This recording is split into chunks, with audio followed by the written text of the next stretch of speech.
The Death of Ivan Ilych, Lev Nikolayevich Tolstoy, Chapter 1. During an interval in the Melvinsky trial in the large building of the law courts, the members and public prosecutor met in Ivan Igorovich Shebek's private room, where the conversation turned on the celebrated Grasovsky case. Fyodor Vasilyevich warmly maintained that it was not subject to their jurisdiction. Ivan Igorovich maintained the contrary, while Peter Ivanovich, not having entered into the discussion at the start, took no part in it but looked through the gazette which had just been handed in. "Gentlemen," he said, "Ivan Ilych has died." "You don't say so." "Here, read it yourself," replied Peter Ivanovich, handing Fyodor Vasilyevich the paper still damp from the press. Surrounded by a black border were the words, "Praskovya Fedorovna Golovina, with profound sorrow, informs relatives and friends of the demise of her beloved husband Ivan Ilych Golovin, member of the Court of Justice, which occurred on February the 4th of this year 1882. The funeral will take place on Friday at 1 o'clock in the afternoon. Ivan Ilych had been a colleague of the gentlemen present and was liked by them all. He had been ill for some weeks with an illness said to be incurable. His post had been kept open for him, but there had been conjectures that in case of his death Alexeyev might receive his appointment, and that either Vinnikov or Stable would succeed Alexeyev. So on receiving the news of Ivan Ilych's death, the first thought of each of the gentlemen in that private room was of the changes and promotions it might occasion among themselves or their acquaintances. "I shall be sure to get Stable's place or Vinnikov's," thought Fyodor Vasilyevich. "I was promised that long ago, and the promotion means an extra 800 rubles a year for me besides the allowance. Now I must apply for my brother-in-law's transfer from Kaluga," thought Peter Ivanovich. "My wife will be very glad, and then she won't be able to say that I never do anything for her relations." "I thought he would never leave his bed again," said Peter Ivanovich aloud. "It's very sad." But what really was the matter with him, the doctors couldn't say. At least they could. But each of them said something different. "When last I saw him I thought he was getting better, and I haven't been to see him since the holidays. I always meant to go. Had he any property? I think his wife had a little, but something quite trifling. We shall have to go to see her. But they live so terribly far away." "Far away from you, you mean?" "Everything's far away from your place. You see, you never can forgive my living on the other side of the river," said Peter Ivanovich, smiling at Shebek. Then, still talking of the distances between different parts of the city, they returned to the court.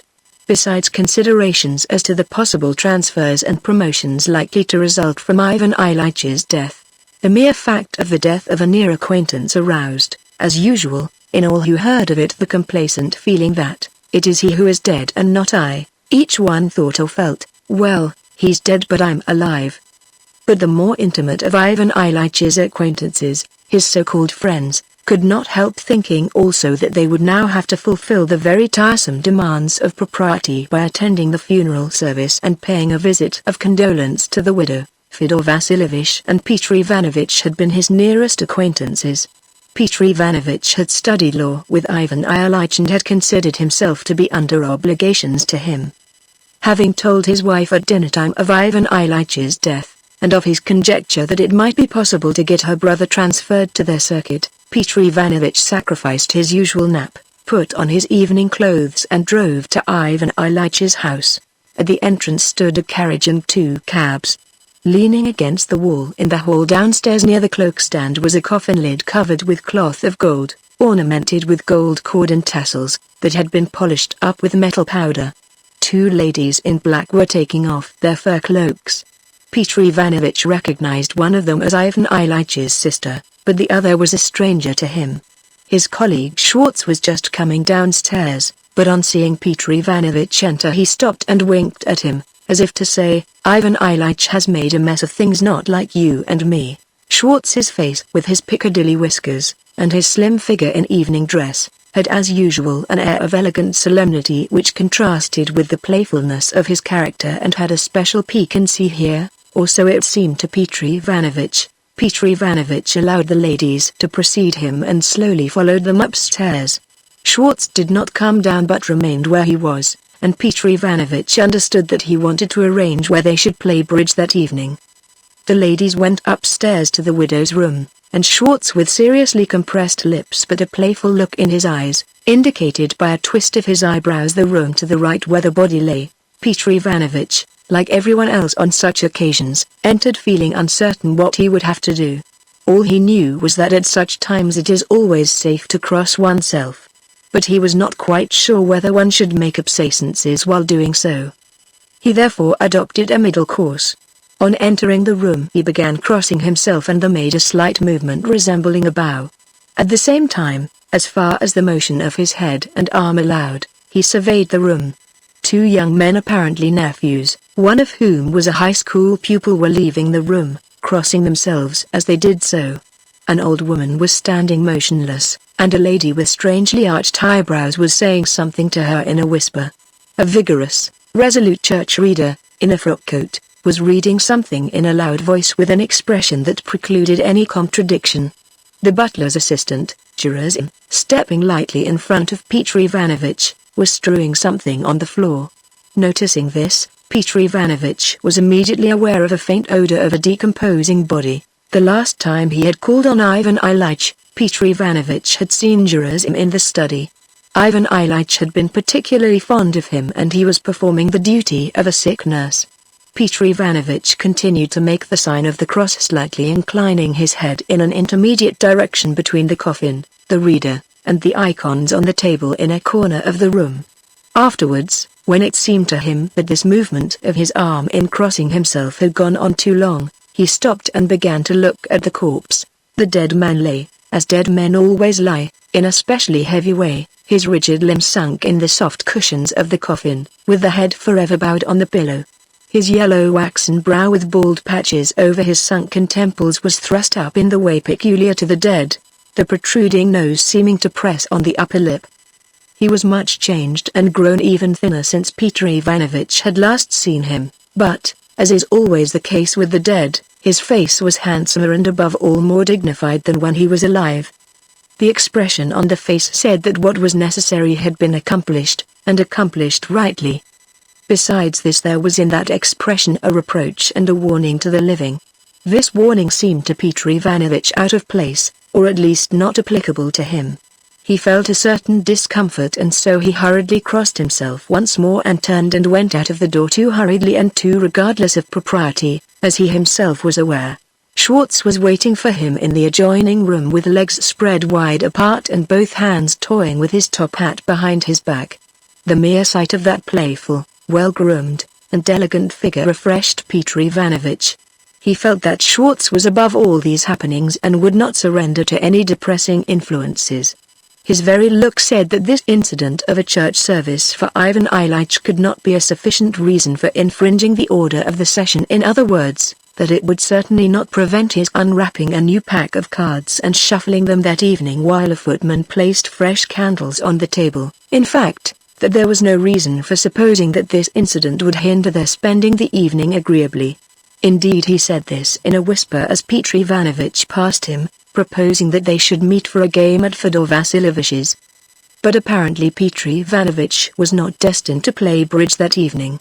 Praskovya Fedorovna, a short, fat woman who despite all efforts to the contrary had continued to broaden steadily from her shoulders downwards and who had the same extraordinarily arched eyebrows as the lady who had been standing by the coffin, dressed all in black, her head covered with lace, came out of her own room with some other ladies, conducted them to the room where the dead body lay, and said, "The service will begin immediately.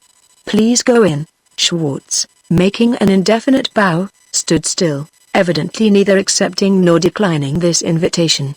Praskovya Fedorovna, recognizing Peter Ivanovich, sighed, went close up to him, took his hand, and said, "I know you were a true friend to Ivan Ilyich," and looked at him awaiting some suitable response. And Peter Ivanovich knew that, just as it had been the right thing to cross himself in that room, so what he had to do here was to press her hand, sigh, and say, "Believe me." So he did all this, and as he did it felt that the desired result had been achieved, that both he and she were touched. "Come with me. I want to speak to you before it begins," said the widow. "Give me your arm." Peter Ivanovich gave her his arm and they went to the inner rooms, passing Schwartz, who winked at Peter Ivanovich compassionately. "That does for our bridge."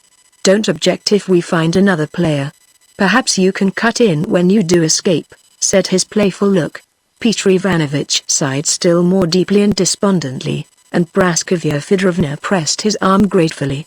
When they reached the drawing room, upholstered in pink cretonne and lighted by a dim lamp, they sat down at the table, she on a sofa and Peter Ivanovich on a low pouf, the springs of which yielded spasmodically under his weight. Praskovya Fedorovna had been on the point of warning him to take another seat, but felt that such a warning was out of keeping with her present condition and so changed her mind. As he sat down on the pouf, Peter Ivanovich recalled how Ivan Ilyich had arranged this room and had consulted him regarding this pink cretonne with green leaves. The whole room was full of furniture and knickknacks, and on her way to the sofa the lace of the widow's black shawl caught on the edge of the table. Peter Ivanovich rose to detach it, and the springs of the pouf, relieved of his weight, rose also and gave him a push. The widow began detaching her shawl herself, and Peter Ivanovich again sat down, suppressing the rebellious springs of the pouf under him. But the widow had not quite freed herself and Peter Ivanovich got up again, and again the pouf rebelled and even creaked. When this was all over she took out a clean cambric handkerchief and began to weep. The episode with the shawl and the struggle with the pouf had cooled Peter Ivanovich's emotions and he sat there with a sullen look on his face. This awkward situation was interrupted by Sokolov, Ivan Ilyitch's butler, who came to report that the plot in the cemetery that Praskovya Fedorovna had chosen would cost 200 rubles. She stopped weeping and, looking at Peter Ivanovich with the air of a victim, remarked in French that it was very hard for her.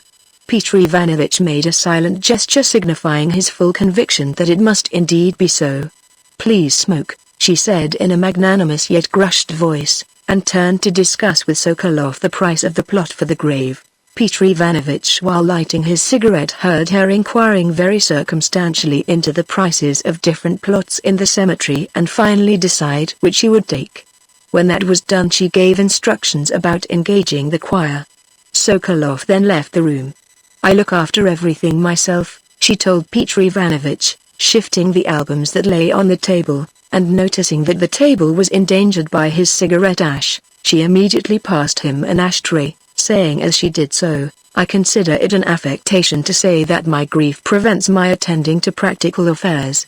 On the contrary, if anything can I won't say console me, but distract me, it is seeing to everything concerning him." She again took out her handkerchief as if preparing to cry, but suddenly, as if mastering her feeling, she shook herself and began to speak calmly. "But there is something I want to talk to you about." Peter Ivanovich bowed, keeping control of the springs of the pouf, which immediately began quivering under him. "He suffered terribly the last few days." "Did he?" said Peter Ivanovich. "Oh, terribly. He screamed unceasingly, not for minutes but for hours. For the last 3 days he screamed incessantly. It was unendurable. I cannot understand how I bore it. You could hear him 3 rooms off. Oh, what I have suffered. Is it possible that he was conscious all that time?" asked Peter Ivanovich. "Yes," she whispered. "To the last moment. He took leave of us a quarter of an hour before he died, and asked us to take Vasya away." The thought of the suffering of this man he had known so intimately, first as a merry little boy, then as a schoolmate, and later as a grown-up colleague, suddenly struck Peter Ivanovich with horror, despite an unpleasant consciousness of his own in this woman's dissimulation. He again saw that brow, and that nose pressing down on the lip, and felt afraid for himself. 3 days of frightful suffering and the death. Why, that might suddenly, at any time, happen to me, he thought, and for a moment felt terrified.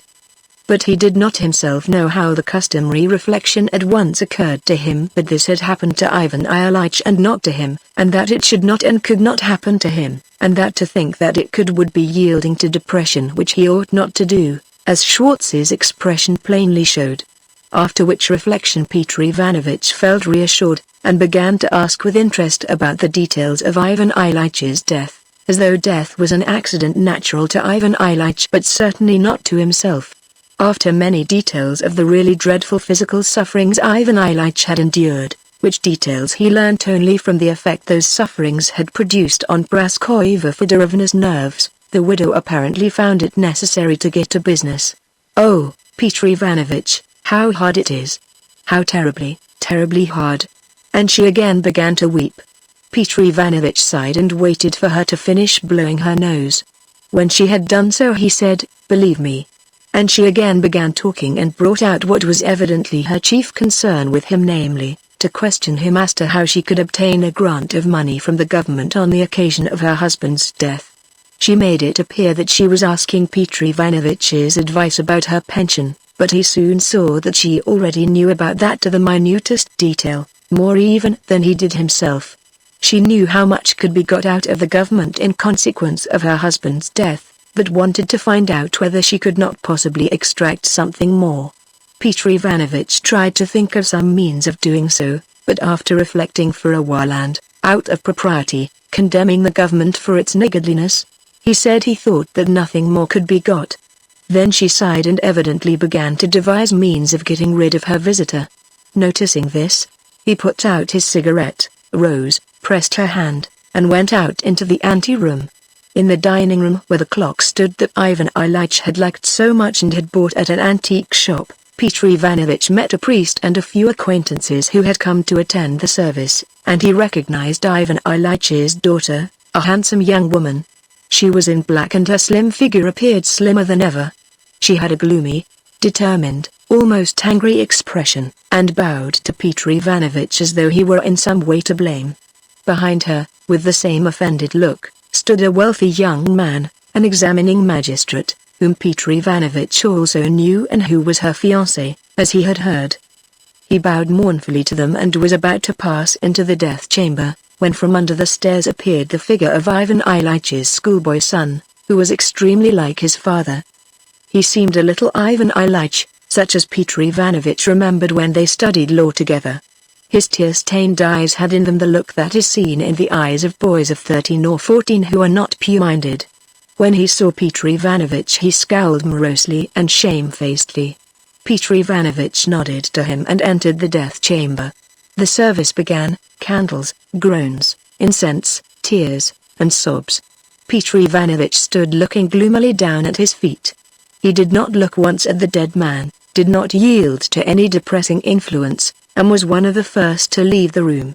There was no one in the ante-room, but Gerasim darted out of the dead man's room, rummaged with his strong hands among the fur coats to find Peter Ivanovich's and helped him on with it. "Well, friend Gerasim," said Peter Ivanovich, so as to say something.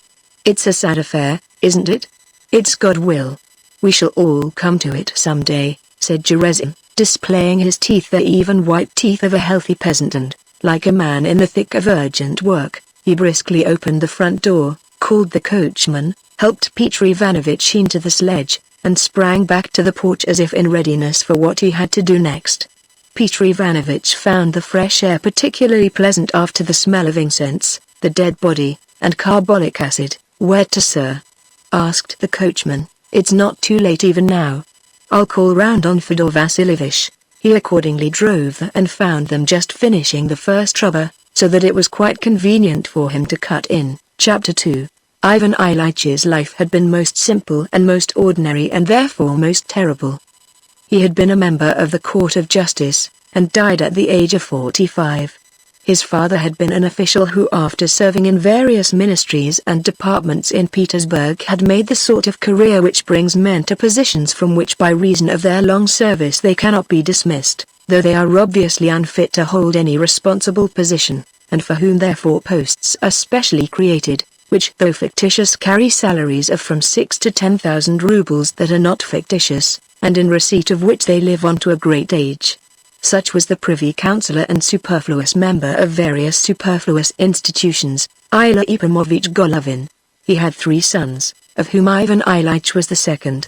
The eldest son was following in his father's footsteps only in another department, and was already approaching that stage in the service at which a similar sinecure would be reached. The third son was a failure. He had ruined his prospects in a number of positions and was now serving in the railway department. His father and brothers, and still more their wives, not merely disliked meeting him, but avoided remembering his existence unless compelled to do so. His sister had married Baron Graf, a Petersburg official of her father's type. Ivan Ilyich was le phénix de la famille, as people said. He was neither as cold and formal as his elder brother nor as wild as the younger, but was a happy mean between them, an intelligent, polished, lively, and agreeable man. He had studied with his younger brother at the School of Law, but the latter had failed to complete the course and was expelled when he was in the 5th class. Ivan Ilyich finished the course well. Even when he was at the School of Law he was just what he remained for the rest of his life, a capable, cheerful, good-natured, and sociable man, though strict in the fulfillment of what he considered to be his duty, and he considered his duty to be what was so considered by those in authority. Neither as a boy nor as a man was he a toady, but from early youth was by nature attracted to people of high station as a fly is drawn to the light, assimilating their ways and views of life and establishing friendly relations with them. All the enthusiasms of childhood and youth passed without leaving much trace on him. He succumbed to sensuality, to vanity, and latterly among the highest classes to liberalism, but always within limits which his instinct unfailingly indicated to him as correct. At school he had done things which had formerly seemed to him very horrid and that made him feel disgusted with himself when he did them, but when later on he saw that such actions were done by people of good position and that they did not regard them as wrong, he was able not exactly to regard them as right, but to forget about them entirely or not be at all troubled at remembering them. Having graduated from the School of Law and qualified for the 10th rank of the civil service, and having received money from his father for his equipment, Ivan Ilyich ordered himself clothes at Shkama's. The fashionable tailor, hung a medallion inscribed Respes Finum on his watch chain, took leave of his professor and the prince who was patron of the school, had a farewell dinner with his comrades at Donon's first-class restaurant, and with his new and fashionable portmanteau, linen, clothes, shaving and other toilet appliances, and a traveling rug, all purchased at the best shops, he set off for one of the provinces where through his father's influence, he had been attached to the governor as an official for special service. In the province Ivan Ilyich soon arranged as easy and agreeable a position for himself as he had had at the School of Law. He performed his official task, made his career, and at the same time amused himself pleasantly and decorously. Occasionally he paid official visits to country districts where he behaved with dignity both to his superiors and inferiors, and performed the duties entrusted to him, which related chiefly to the sectarians, with an exactness and incorruptible honesty of which he could not but feel proud. In official matters, despite his youth and taste for frivolous gaiety, he was exceedingly reserved, punctilious, and even severe, but in society he was often amusing and witty, and always good-natured, correct in his manner, and bon enfant, as the governor and his wife with whom he was like one of the family used to say of him.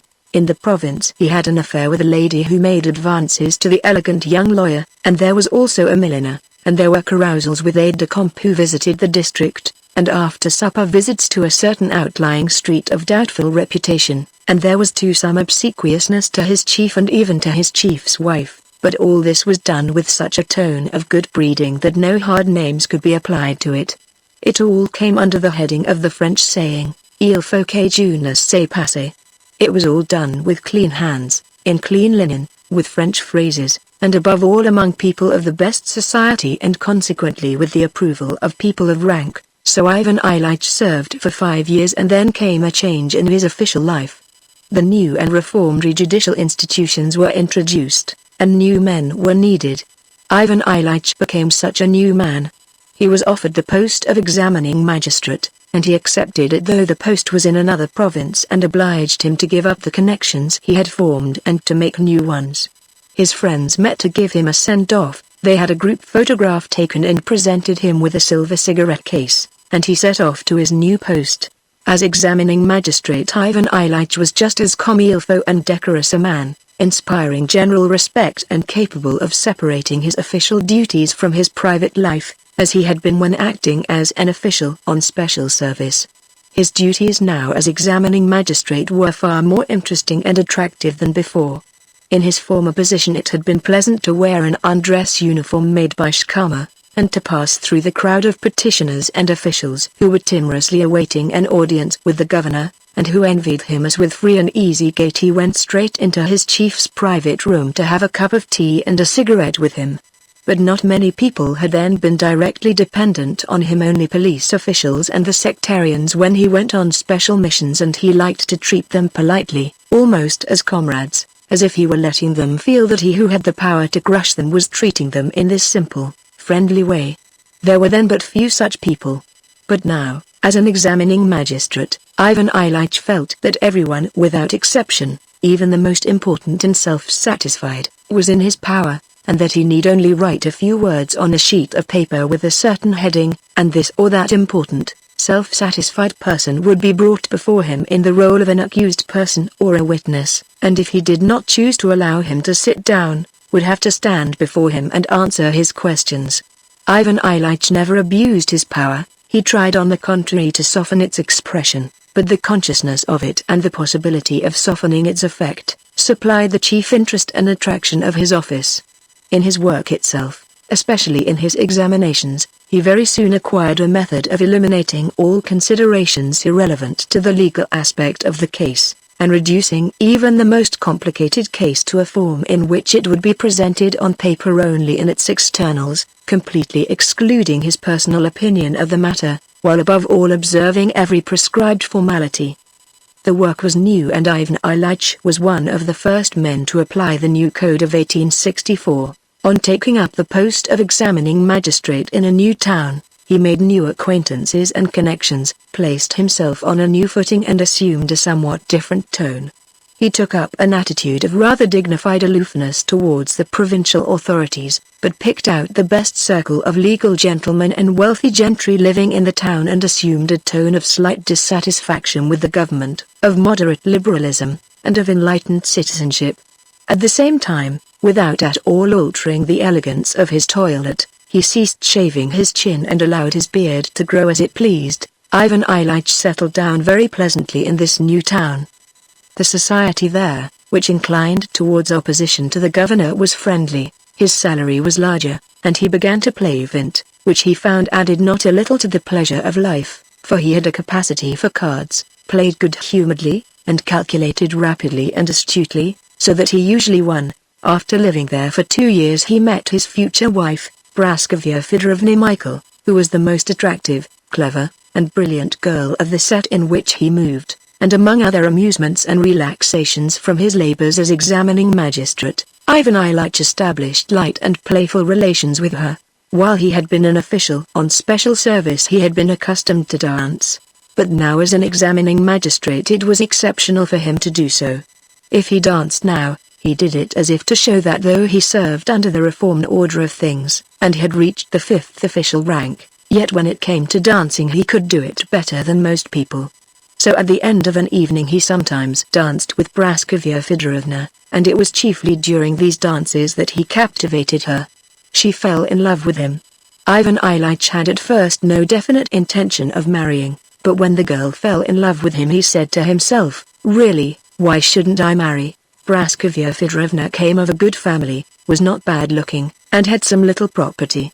Ivan Ilyich might have aspired to a more brilliant match, but even this was good. He had his salary, and she, he hoped, would have an equal income. She was well connected, and was a sweet, pretty, and thoroughly correct young woman.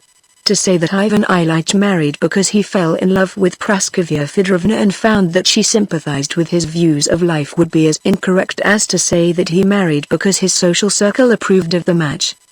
He was swayed by both these considerations. The marriage gave him personal satisfaction, and at the same time it was considered the right thing by the most highly placed of his associates. So Ivan Ilyich got married.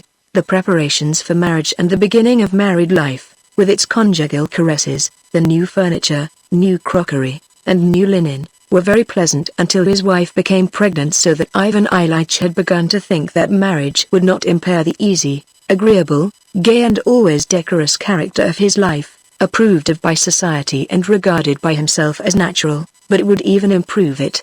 But from the first months of his wife's pregnancy, something new, unpleasant, depressing, and unseemly, and from which there was no way of escape, unexpectedly showed itself.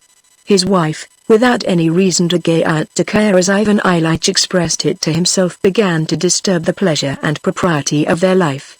She began to be jealous without any cause, expected him to devote his whole attention to her, found fault with everything, and made coarse and ill-mannered scenes. At first Ivan Ilyich hoped to escape from the unpleasantness of this state of affairs by the same easy and decorous relation to life that had served him heretofore. He tried to ignore his wife's disagreeable moods, continued to live in his usual easy and pleasant way, invited friends to his house for a game of cards, and also tried going out to his club or spending his evenings with friends. But one day his wife began upbraiding him so vigorously, using such coarse words, and continued to abuse him every time he did not fulfill her demands, so resolutely and with such evident determination not to give way till he submitted, that is, till he stayed at home and was bored just as she was, that he became alarmed. He now realized that matrimony, at any rate with Praskovya Fedorovna, was not always conducive to the pleasures and amenities of life, but on the contrary often infringed both comfort and propriety, and that he must therefore entrench himself against such infringement. And Ivan Ilyich began to seek for means of doing so. His official duties were the one thing that imposed upon Praskovya Fedorovna, and by means of his official work and the duties attached to it he began struggling with his wife to secure his own independence. With the birth of their child, the attempts to feed it and the various failures in doing so, and with the real and imaginary illnesses of mother and child, in which Ivan Ilych's sympathy was demanded but about which he understood nothing, the need of securing for himself an existence outside his family life became still more imperative, as his wife grew more irritable and exacting, and Ivan Ilyich transferred the center of gravity of his life more and more to his official work. So did he grow to like his work better and became more ambitious than before. Very soon, within a year of his wedding, Ivan Ilyich had realized that marriage, though it may add some comforts to life, is in fact a very intricate and difficult affair towards which, in order to perform one's duty, that is, to lead a decorous life approved of by society, one must adopt a definite attitude just as towards one's official duties, and Ivan Ilyich evolved such an attitude towards married life. He only required of it those conveniences, dinner at home, housewife, and bed, which it could give him, and above all that propriety of external forms required by public opinion. For the rest he looked for light-hearted pleasure and propriety, and was very thankful when he found them, but if he met with antagonism and querulousness he at once retired into his separate fenced-off world of official duties, where he found satisfaction. Ivan Ilyich was esteemed a good official, and after 3 years was made assistant public prosecutor. His new duties, their importance, the possibility of indicting and imprisoning anyone he chose, the publicity his speeches received, and the success he had in all these things, made his work still more attractive. More children came.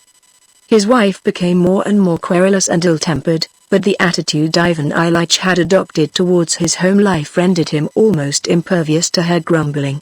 After 7 years' service in that town he was transferred to another province as public prosecutor. They moved, but were short of money, and his wife did not like the place they moved to. Though the salary was higher, the cost of living was greater, besides which 2 of their children died and family life became still more unpleasant for him. Praskovya Fedorovna blamed her husband for every inconvenience they encountered in their new home. Most of the conversations between husband and wife, especially as to the children's education, led to topics which recalled former disputes, and these disputes were apparent to flare up again at any moment. There remained only those rare periods of amorousness which still came to them at times but did not last long. These were islets at which they anchored for a while and then again set out upon that ocean of veiled hostility which showed itself in their aloofness from one another. This aloofness might have grieved Ivan Ilyich had he considered that it ought not to exist, but he now regarded the position as normal, and even made it the goal at which he aimed in family life. His aim was to free himself more and more from those unpleasantnesses and to give them a semblance of harmlessness and propriety. He attained this by spending less and less time with his family, and when obliged to be at home he tried to safeguard his position by the presence of outsiders. The chief thing, however, was that he had his official duties. The whole interest of his life now centered in the official world, and that interest absorbed him. The consciousness of his power, being able to ruin anybody he wished to ruin, the importance, even the external dignity of his entry into court, or meetings with his subordinates, his success with superiors and inferiors, and above all his masterly handling of cases, of which he was conscious. All this gave him pleasure and filled his life, together with chats with his colleagues, dinners, and bridge. So that on the whole Ivan Ilyitch's life continued to flow as he considered it should do, pleasantly and properly. So things continued for another 7 years. His eldest daughter was already 16, another child had died, and only one son was left, a schoolboy and a subject of dissension. Ivan Ilyich wanted to put him in the school of law, but despite him Praskovya Fedorovna entered him at the high school. The daughter had been educated at home and had turned out well. The boy did not learn badly either. Chapter 3. So Ivan Ilyich lived for 17 years after his marriage. He was already a public prosecutor of long standing, and had declined several proposed transfers while awaiting a more desirable post, when an unanticipated and unpleasant occurrence quite upset the peaceful course of his life. He was expecting to be offered the post of presiding judge in a university town, but Hap somehow came to the front and obtained the appointment instead. Ivan Ilyich became irritable, reproached Hap, and quarreled both with him and with his immediate superiors, who became colder to him and again passed him over whenever appointments were made. This was in 1880, the hardest year of Ivan Ilyitch's life. It was then that it became evident on the one hand that his salary was insufficient for them to live on, and on the other that he had been forgotten, and not only this, but that what was for him the greatest and most cruel injustice appeared to others a quite ordinary occurrence. Even his father did not consider it his duty to help him. Ivan Ilyich felt himself abandoned by everyone, and that they regarded his position with a salary of 3,500 rubles as quite normal and even fortunate. He alone knew that with the consciousness of the injustices done him, with his wife's incessant nagging, and with the debts he had contracted by living beyond his means, his position was far from normal. In order to save money that summer he obtained leave of absence and went with his wife to live in the country at her brother's place. In the country, without his work, he experienced ennui for the first time in his life, and not only ennui but intolerable depression. And he decided that it was impossible to go on living like that, and that it was necessary to take energetic measures. Having passed a sleepless night pacing up and down the veranda, he decided to go to Petersburg and bestir himself, in order to punish those who had failed to appreciate him and to get transferred to another ministry. Next day, despite many protests from his wife and her brother, he started for Petersburg with the sole object of obtaining a post with a salary of 5,000 rubles a year. He was no longer bent on any particular department, or tendency, or kind of activity. All he now wanted was an appointment to another post with a salary of 5,000 rubles, either in the administration, in the banks, with the railways, in one of the Empress Maria's institutions, or even in the customs, but it had to carry with it a salary of 5,000 rubles and be in a ministry other than that in which they had failed to appreciate him. And this quest of Ivan Ilyitch's was crowned with remarkable and unexpected success. At Busk an acquaintance of his, F.I. Ilyn, got into the first-class carriage, sat down beside Ivan Ilyich, and told him of a telegram just received by the governor of Busk announcing that a change was about to take place in the ministry. Peter Ivanovich was to be superseded by Ivan Simonovich. The proposed change, apart from its significance for Russia, had a special significance for Ivan Ilyich, because by bringing forward a new man, Peter Petrovich, and consequently his friend Zakhar Ivanovich, it was highly favorable for Ivan Ilyich, since Zakhar Ivanovich was a friend and colleague of his. In Moscow this news was confirmed, and on reaching Petersburg Ivan Ilyich found Zakhar Ivanovich and received a definite promise of an appointment in his former Department of Justice. A week later he telegraphed to his wife, Zakhar in Miller's place, "I shall receive appointment on presentation of report." Thanks to this change of personnel, Ivan Ilyich had unexpectedly obtained an appointment in his former ministry which placed him 2 states above his former colleagues, besides giving him 5,000 rubles salary and 3,500 rubles for expenses connected with his removal. All his ill humor towards his former enemies and the whole department vanished, and Ivan Ilyich was completely happy. He returned to the country more cheerful and contented than he had been for a long time. Praskovya Fedorovna also cheered up and a truce was arranged between them.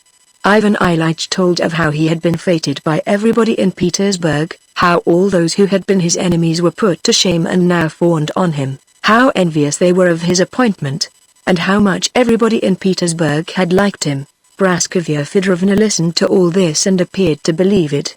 She did not contradict anything, but only made plans for their life in the town to which they were going. Ivan Ilyich saw with delight that these plans were his plans, that he and his wife agreed, and that, after a stumble, his life was regaining its due and natural character of pleasant light-heartedness and decorum. Ivan Ilyich had come back for a short time only, for he had to take up his new duties on the 10th of September.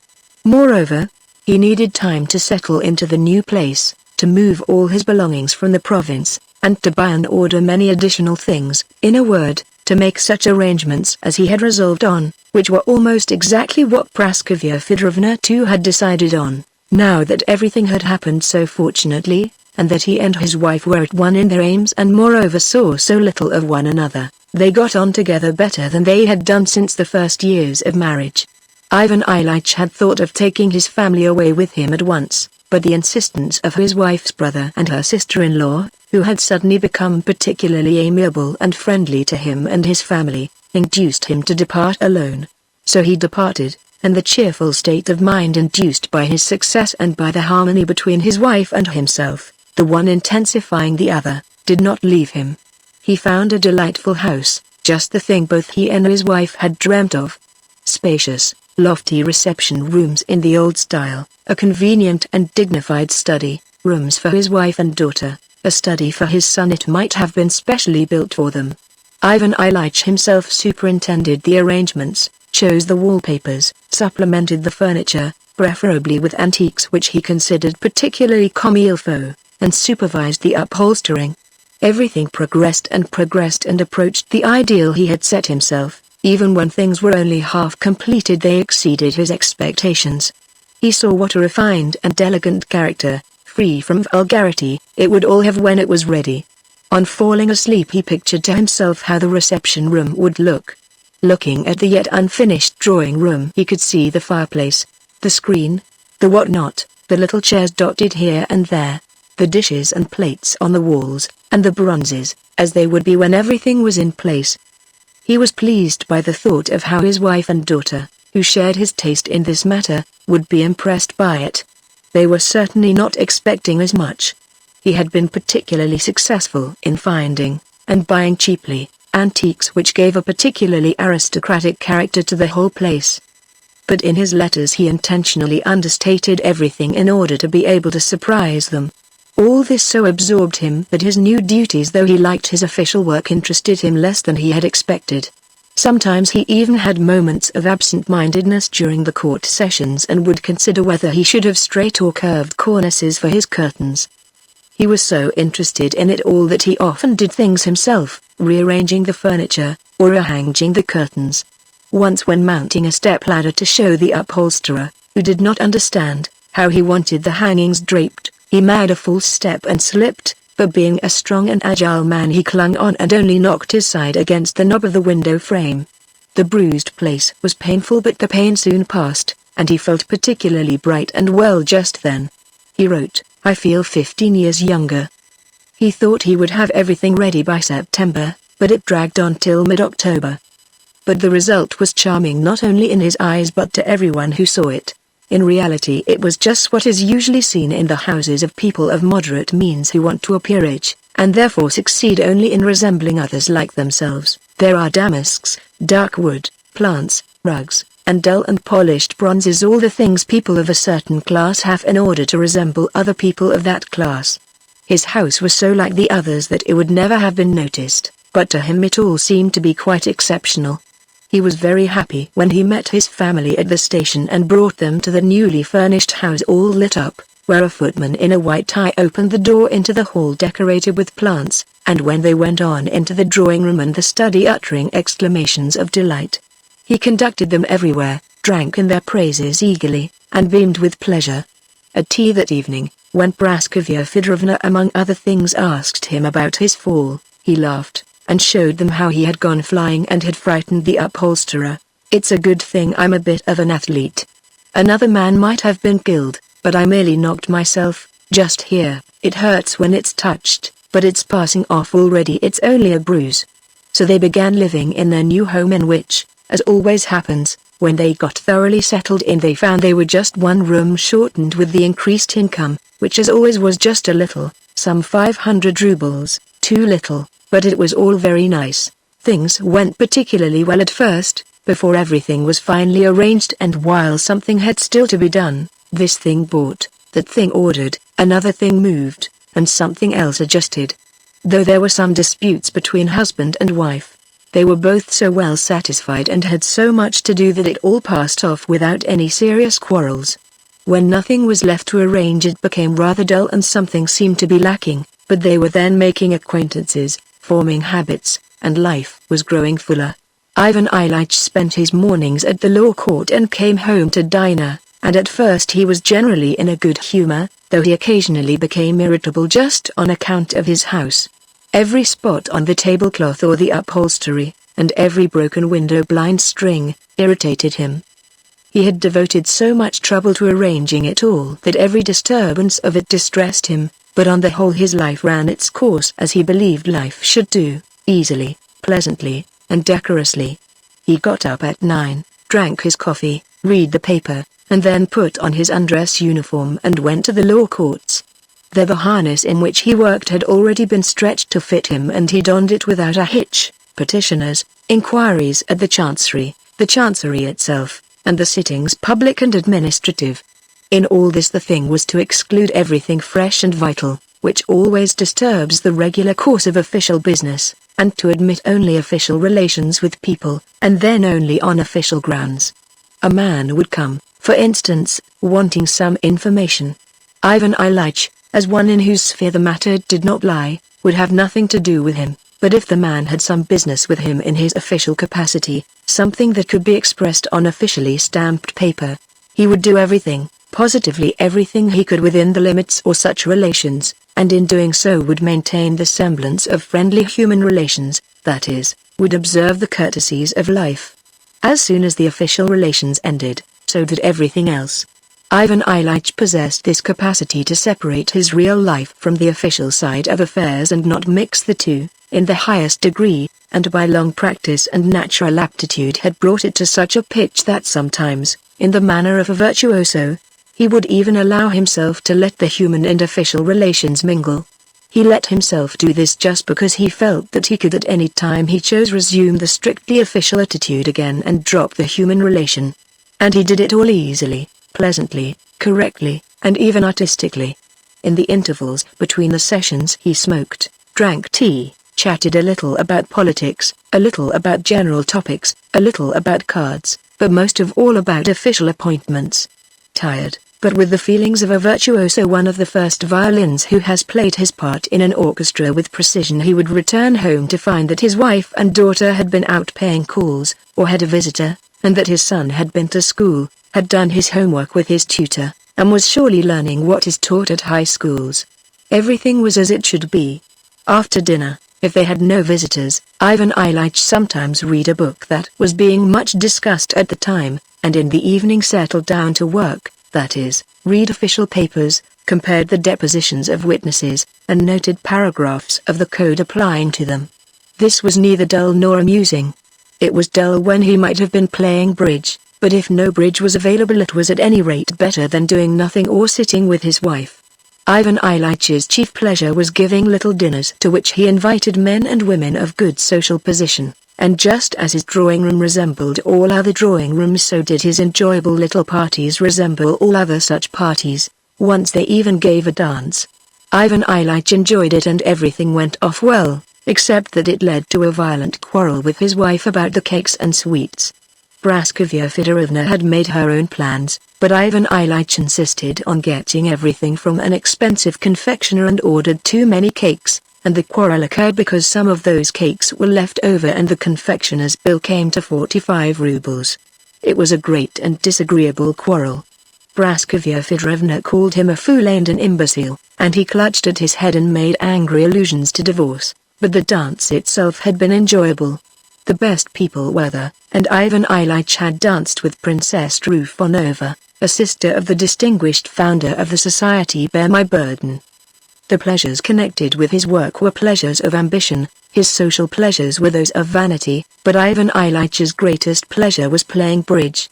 He acknowledged that whatever disagreeable incident happened in his life, the pleasure that beamed like a ray of light above everything else was to sit down to bridge with good players, not noisy partners, and of course to four-handed bridge. With 5 players it was annoying to have to stand out, though one pretended not to mind, to play a clever and serious game, when the cards allowed it, and then to have supper and drink a glass of wine. After a game of bridge, especially if he had won a little, to win a large sum was unpleasant. Ivan Ilych went to bed in especially good humor, so they lived. They formed a circle of acquaintances among the best people and were visited by people of importance and by young folk. In their views as to their acquaintances, husband, wife, and daughter were entirely agreed, and tacitly and unanimously kept at arm's length and shook off the various shabby friends and relations who, with much show of affection, gushed into the drawing room with its Japanese plates on the walls. Soon these shabby friends ceased to obtrude themselves and only the best people remained in the Golovin set, young men made up to Lisa, and Petrushkov, an examining magistrate, and Dmitry Ivanovich Petrushkov's son and sole heir, began to be so attentive to her that Ivan Ilych had already spoken to Praskovya Fedorovna about it, and considered whether they should not arrange a party for them, or get up some private theatricals. So they lived, and all went well, without change, and life flowed pleasantly. Chapter 4. They were all in good health. It could not be called ill health if Ivan Ilych sometimes said that he had a queer taste in his mouth and felt some discomfort in his left side. But this discomfort increased and, though not exactly painful, grew into a sense of pressure in his side accompanied by ill humor.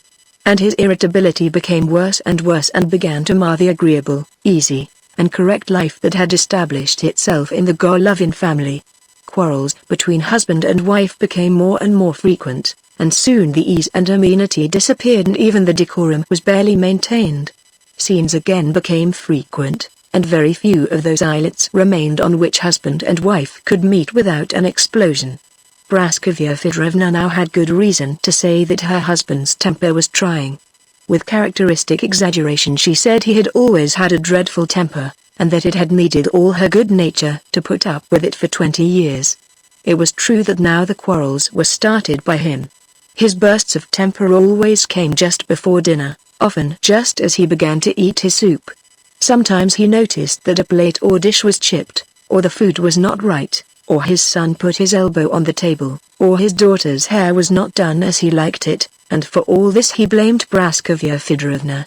At first she retorted and said disagreeable things to him, but once or twice he fell into such a rage at the beginning of dinner that she realized it was due to some physical derangement brought on by taking food, and so she restrained herself and did not answer, but only hurried to get the dinner over. She regarded this self-restraint as highly praiseworthy. Having come to the conclusion that her husband had a dreadful temper and made her life miserable, she began to feel sorry for herself, and the more she pitied herself the more she hated her husband. She began to wish he would die, yet she did not want him to die because then his salary would cease. And this irritated her against him still more. She considered herself dreadfully unhappy just because not even his death could save her, and though she concealed her exasperation, that hidden exasperation of hers increased his irritation also. After one scene in which Ivan Ilych had been particularly unfair and after which he had said in explanation that he certainly was irritable but that it was due to his not being well, she said that he if was ill it should be attended to, and insisted on his going to see a celebrated doctor. He went. Everything took place as he had expected and as it always does. There was the usual waiting and the important air assumed by the doctor, with which he was so familiar, resembling that which he himself assumed in court, and the sounding and listening, and the questions which called for answers that were foregone conclusions and were evidently unnecessary, and the look of importance which implied that if only you put yourself in our hands we will arrange everything, we know indubitably how it has to be done, always in the same way for everybody alike. It was all just as it was in the law courts. The doctor put on just the same air towards him as he himself put on towards an accused person. The doctor said that so-and-so indicated that there was so-and-so inside the patient, but if the investigation of so-and-so did not confirm this, then he must assume that and that. If he assumed that and that, then... and so on. To Ivan Ilyich only one question was important: was his case serious or not? But the doctor ignored that inappropriate question. From his point of view, it was not the one under consideration. The real question was to decide between a floating kidney, chronic catarrh, or appendicitis. It was not a question the doctor solved brilliantly, as it seemed to Ivan Ilyich, in favor of the appendix, with the reservation that should an examination of the urine give fresh indications, the matter would be reconsidered. All this was just what Ivan Ilyich had himself brilliantly accomplished 1,000 times in dealing with men on trial. The doctor summed up just as brilliantly, looking over his spectacles triumphantly and even gaily at the accused. From the doctor's summing up, Ivan Ilyich concluded that things were bad, but that for the doctor, and perhaps for everybody else, it was a matter of indifference, though for him it was bad. And this conclusion struck him painfully, arousing in him a great feeling of pity for himself and of bitterness towards the doctor's indifference to a matter of such importance. He said nothing of this, but rose, placed the doctor's fee on the table, and remarked with a sigh, "We sick people probably often put inappropriate questions. But tell me, in general, is this complaint dangerous, or not?" The doctor looked at him sternly over his spectacles with one eye, as if to say, "Prisoner, if you will not keep to the questions put to you, I shall be obliged to have you removed from the court. I have already told you what I consider necessary and proper. The analysis may show something more." And the doctor bowed. Ivan Ilyich went out slowly, seated himself disconsolately in his sledge, and drove home. All the way home he was going over what the doctor had said, trying to translate those complicated, obscure, scientific phrases into plain language and find in them an answer to the question, "Is my condition bad? Is it very bad? Or is there as yet nothing much wrong?" And it seemed to him that the meaning of what the doctor had said was that it was very bad. Everything in the streets seemed depressing. The cabmen, the houses, the passers-by, and the shops, were dismal. His ache, this dull gnawing ache that never ceased for a moment, seemed to have acquired a new and more serious significance from the doctor's dubious remarks. Ivan Ilyich now watched it with a new and oppressive feeling. He reached home and began to tell his wife about it. She listened, but in the middle of his account his daughter came in with her hat on, ready to go out with her mother. She sat down reluctantly to listen to this tedious story, but could not stand it long, and her mother too did not hear him to the end. "Well, I am very glad," she said. "Mind now to take your medicine regularly. Give me the prescription and I'll send Gerazim to the chemist's." And she went to get ready to go out. While she was in the room, Ivan Ilyich had hardly taken time to breathe, but he sighed deeply when she left it. "Well," he thought, "perhaps it isn't so bad after all." He began taking his medicine and following the doctor's directions, which had been altered after the examination of the urine. But then it happened that there was a contradiction between the indications drawn from the examination of the urine and the symptoms that showed themselves. It turned out that what was happening differed from what the doctor had told him, and that he had either forgotten or blundered, or hidden something from him. He could not, however, be blamed for that, and Ivan Ilyich still obeyed his orders implicitly and at first derived some comfort from doing so. From the time of his visit to the doctor, Ivan Ilych's chief occupation was the exact fulfillment of the doctor's instructions regarding hygiene and the taking of medicine, and the observation of his pain and his excretions. His chief interest came to be people's ailments and people's health. When sickness, deaths, or recoveries were mentioned in his presence, especially when the illness resembled his own, he listened with agitation which he tried to hide, asked questions, and applied what he heard to his own case. The pain did not grow less, but Ivan Ilyich made efforts to force himself to think that he was better. And he could do this so long as nothing agitated him. But as soon as he had any unpleasantness with his wife, any lack of success in his official work, or held bad cards at bridge, he was at once acutely sensible of his disease. He had formerly borne such mischances, hoping soon to adjust what was wrong, to master it and attain success, or make a grand slam. But now every mischance upset him and plunged him into despair. He would say to himself, There now, just as I was beginning to get better and the medicine had begun to take effect, comes this accursed misfortune, or unpleasantness. And he was furious with the mishap, or with the people who were causing the unpleasantness and killing him, for he felt that this fury was killing him but he could not restrain it. One would have thought that it should have been clear to him that this exasperation with circumstances and people aggravated his illness, and that he ought therefore to ignore unpleasant occurrences. But he drew the very opposite conclusion. He said that he needed peace, and he watched for everything that might disturb it and became irritable at the slightest infringement of it. His condition was rendered worse by the fact that he read medical books and consulted doctors. The progress of his disease was so gradual that he could deceive himself when comparing one day with another. The difference was so slight. But when he consulted the doctors it seemed to him that he was getting worse, and even very rapidly. Yet despite this he was continually consulting them. That month he went to see another celebrity, who told him almost the same as the first had done but put his questions rather differently, and the interview with this celebrity only increased Ivan Ilyitch's doubts and fears. A friend of his, a very good doctor, diagnosed his illness again quite differently from the others, and though he predicted recovery, his questions and suppositions bewildered Ivan Ilyich still more and increased his doubts. A homeopathist diagnosed the disease in yet another way, and prescribed medicine which Ivan Ilyich took secretly for a week. But after a week, not feeling any improvement and having lost confidence both in the former doctor's treatment and in this one's, he became still more despondent. One day a lady acquaintance mentioned a cure effected by a wonder-working icon. Ivan Ilyich caught himself listening attentively and beginning to believe that it had occurred. This incident alarmed him. Has my mind really weakened to such an extent?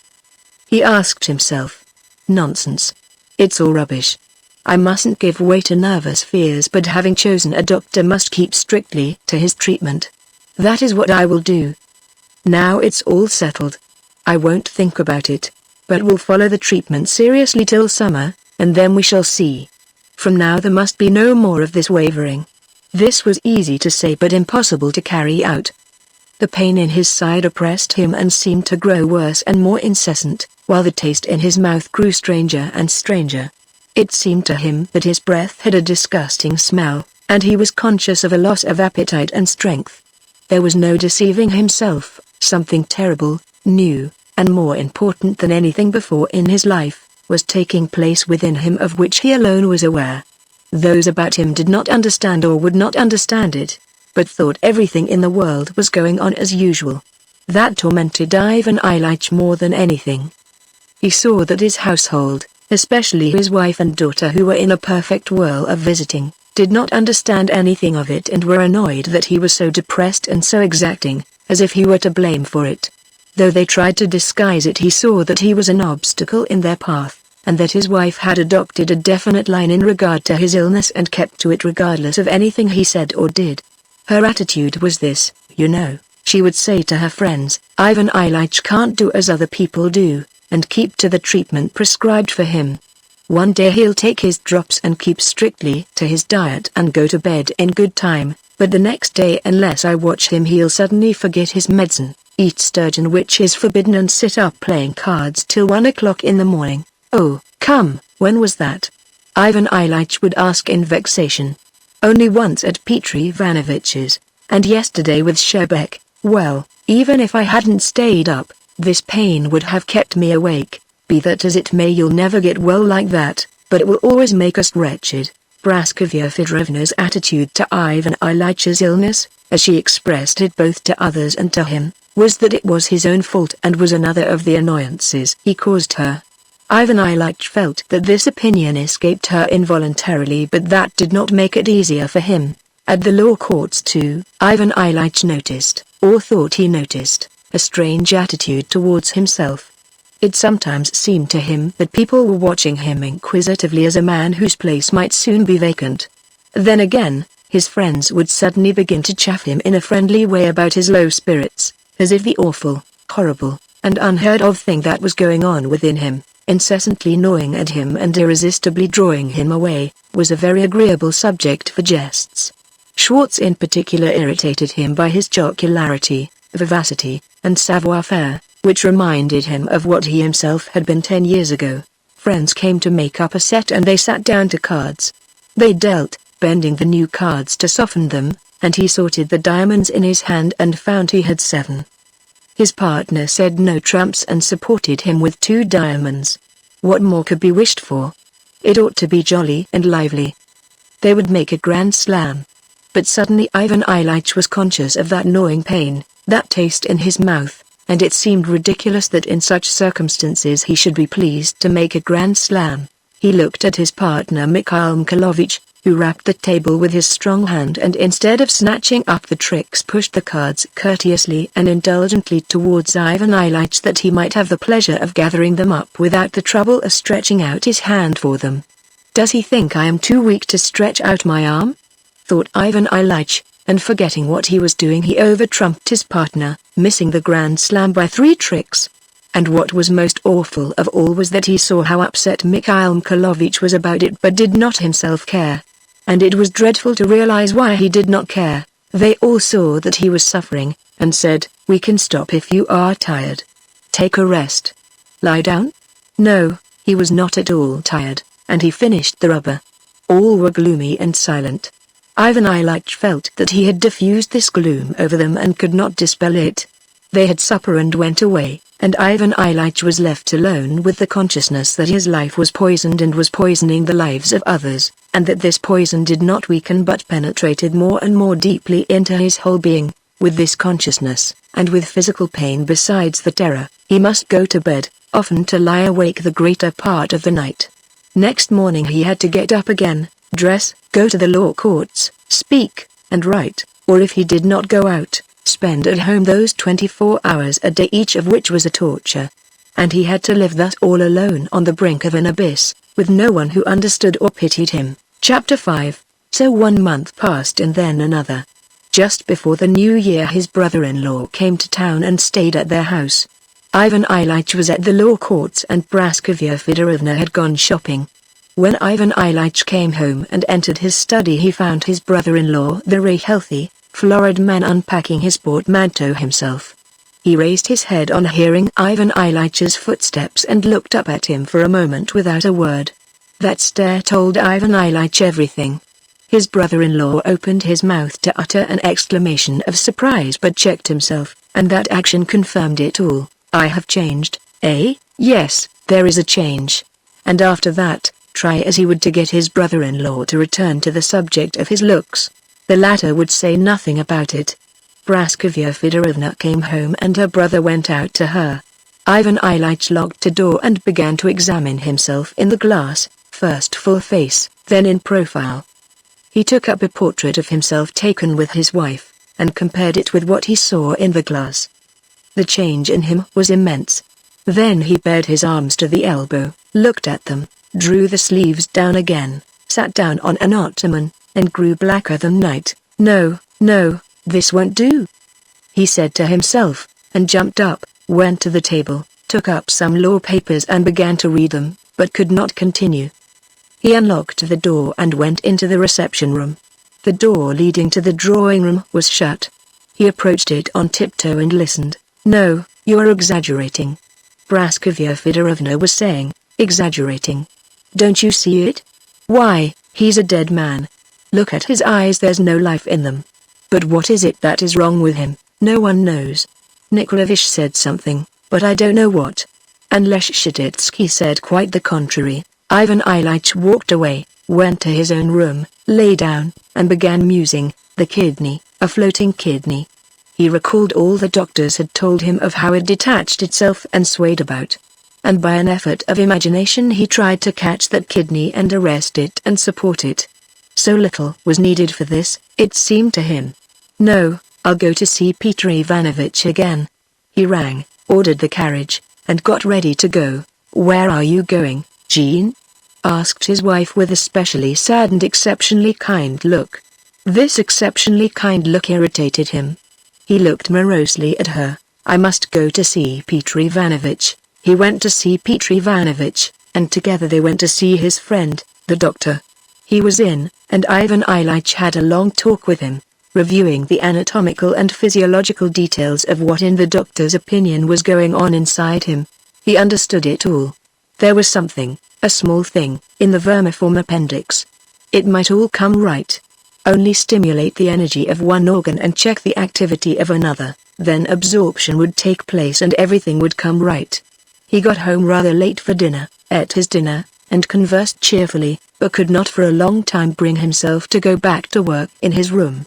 At last, however, he went to his study and did what was necessary, but the consciousness that he had put something aside, an important, intimate matter which he would revert to when his work was done, never left him. When he had finished his work he remembered that this intimate matter was the thought of his vermiform appendix. But he did not give himself up to it, and went to the drawing room for tea. There were callers there, including the examining magistrate who was a desirable match for his daughter, and they were conversing, playing the piano, and singing. Ivan Ilyich, as Praskovya Fedorivna remarked, spent that evening more cheerfully than usual, but he never for a moment forgot that he had postponed the important matter of the appendix. At 11 o'clock he said good night and went to his bedroom. Since his illness he had slept alone in a small room next to his study. He undressed and took up a novel by Zola, but instead of reading it he fell into thought, and in his imagination the desired improvement in the vermiform appendix occurred. There were the absorption and evacuation and the re-establishment of normal activity. Yes, that's it, he said to himself. One need only assist nature, that's all. He remembered his medicine, rose, took it, and lay down on his back watching for the beneficent action of the medicine and for it to lessen the pain. I need only take it regularly and avoid all injurious influences. I am already feeling better, much better. He began touching his side. It was not painful to the touch. There, I really don't feel it. It's much better already. He put out the light and turned on his side. The appendix is getting better, absorption is occurring. Suddenly he felt the old, familiar, dull, gnawing pain, stubborn and serious. There was the same familiar loathsome taste in his mouth. His heart sank and he felt dazed. My God, he muttered. Again. And it will never cease. And suddenly the matter presented itself in a quite different aspect. Vermiform appendix. Kidney. He said to himself. It's not a question of appendix or kidney, but of life and death. Yes, life was there and now it is going, and I cannot stop it. Yes. Why deceive myself? Isn't it obvious to everyone but me that I'm dying, and that it's only a question of weeks, days? It may happen this moment. There was light and now there is darkness. I was here and now I'm going there. Where? A chill came over him, his breathing ceased, and he felt only the throbbing of his heart. When I am not, what will there be? There will be nothing. Then where shall I be when I am no more? Can this be dying? No, I don't want to. He jumped up and tried to light the candle, felt for it with trembling hands, dropped candle and candlestick on the floor, and fell back on his pillow. What's the use? It makes no difference, he said to himself, staring with wide-open eyes into the darkness. Death. Yes, death. And none of them knows or wishes to know it, and they have no pity for me. Now they are playing. He heard through the door the distant sound of a song and its accompaniment. It's all the same to them, but they will die too. Fools. I first, and they later, but it will be the same for them. And now they are merry. The beasts. Anger choked him and he was agonizingly, unbearably miserable. It is impossible that all men have been doomed to suffer this awful horror. He raised himself. Something must be wrong. I must calm myself, must think it all over from the beginning. And he again began thinking. Yes, the beginning of my illness. I knocked my side, but I was still quite well that day and the next. It hurt a little, then rather more. I saw the doctors, then followed despondency and anguish, more doctors, and I drew nearer to the abyss. My strength grew less and I kept coming nearer and nearer, and now I have wasted away and there is no light in my eyes. I think of the appendix, but this is death. I think of mending the appendix, and all the while here is death. Can it really be death? Again terror seized him and he gasped for breath. He leant down and began feeling for the matches, pressing with his elbow on the stand beside the bed. It was in his way and hurt him. He grew furious with it, pressed on it still harder, and upset it. Breathless and in despair he fell on his back, expecting death to come immediately. Meanwhile the visitors were leaving. Praskovya Fedorovna was seeing them off. She heard something fall and came in. "What has happened?" "Nothing. I knocked it over accidentally." She went out and returned with a candle. He lay there panting heavily, like a man who has run 1,000 yards, and stared upwards at her with a fixed look. "What is it, Jean?" No. Thing. I upset it." "Why speak of it?" "She won't understand." He thought, and in truth she did not understand. She picked up the stand, lit his candle, and hurried away to see another visitor off. When she came back he still lay on his back, looking upwards. "What is it? Do you feel worse?" "Yes." She shook her head and sat down.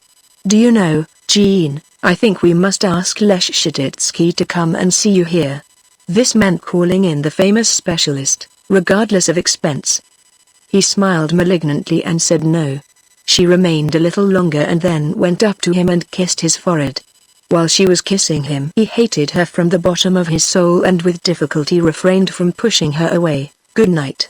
Please God you'll sleep." "Yes." Chapter 6.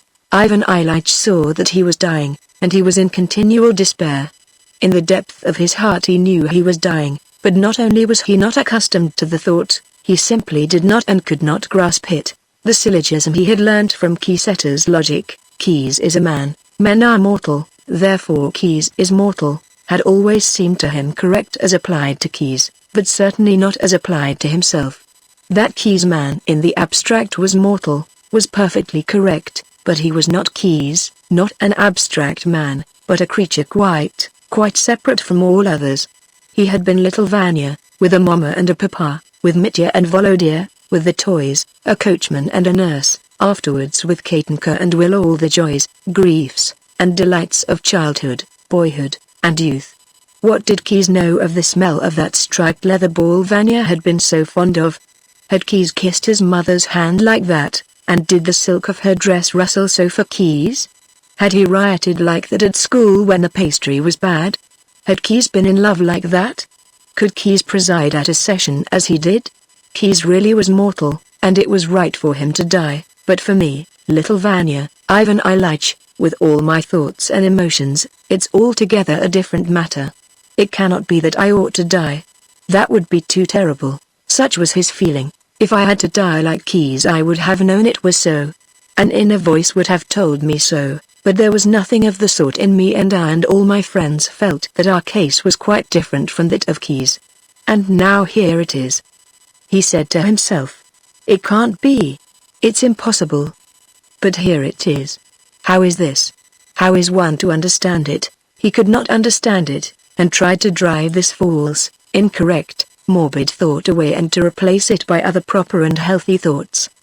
But that thought, and not the thought only but the reality itself, seemed to come and confront him. And to replace that thought he called up a succession of others, hoping to find in them some support. He tried to get back into the former current of thoughts that had once screened the thought of death from him.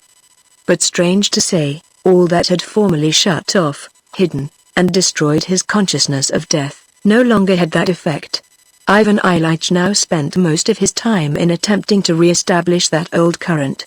He would say to himself, I will take up my duties again after all I used to live by them. And banishing all doubts he would go to the law courts, enter into conversation with his colleagues, and sit carelessly as was his wont, scanning the crowd with a thoughtful look and leaning both his emaciated arms on the arms of his oak chair, bending over as usual to a colleague and drawing his papers nearer. He would interchange whispers with him, and then suddenly raising his eyes and sitting erect would pronounce certain words and open the proceedings. But suddenly in the midst of those proceedings the pain in his side, regardless of the stage the proceedings had reached, would begin its own gnawing work. Ivan Ilyich would turn his attention to it and try to drive the thought of it away, but without success. It would come and stand before him and look at him, and he would be petrified and the light would die out of his eyes, and he would again begin asking himself whether it alone was true. And his colleagues and subordinates would see with surprise and distress that he, the brilliant and subtle judge, was becoming confused and making mistakes. He would shake himself, try to pull himself together, manage somehow to bring the sitting to a close, and return home with the sorrowful consciousness that his judicial labors could not as formerly hide from him what he wanted them to hide, and could not deliver him from it. And what was worst of all was that it drew his attention to itself, not in order to make him take some action, but only that he should look at it, look it straight in the face, look at it and without doing anything, suffer inexpressibly.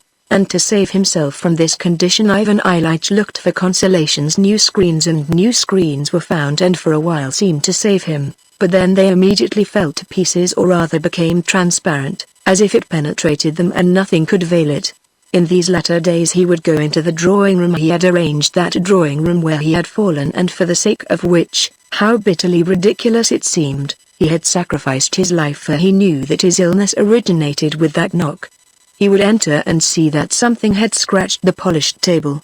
He would look for the cause of this and find that it was the bronze ornamentation of an album, that had got bent. He would take up the expensive album which he had lovingly arranged, and feel vexed with his daughter and her friends for their untidiness, for the album was torn here and there and some of the photographs turned upside down. He would put it carefully in order and bend the ornamentation back into position. Then it would occur to him to place all those things in another corner of the room, near the plants. He would call the footman, but his daughter or wife would come to help him. They would not agree, and his wife would contradict him, and he would dispute and grow angry. But that was all right, for then he did not think about it. It was invisible. But then, when he was moving something himself, his wife would say, "Let the servants do it. You will hurt yourself again." And suddenly it would flash through the screen and he would see it.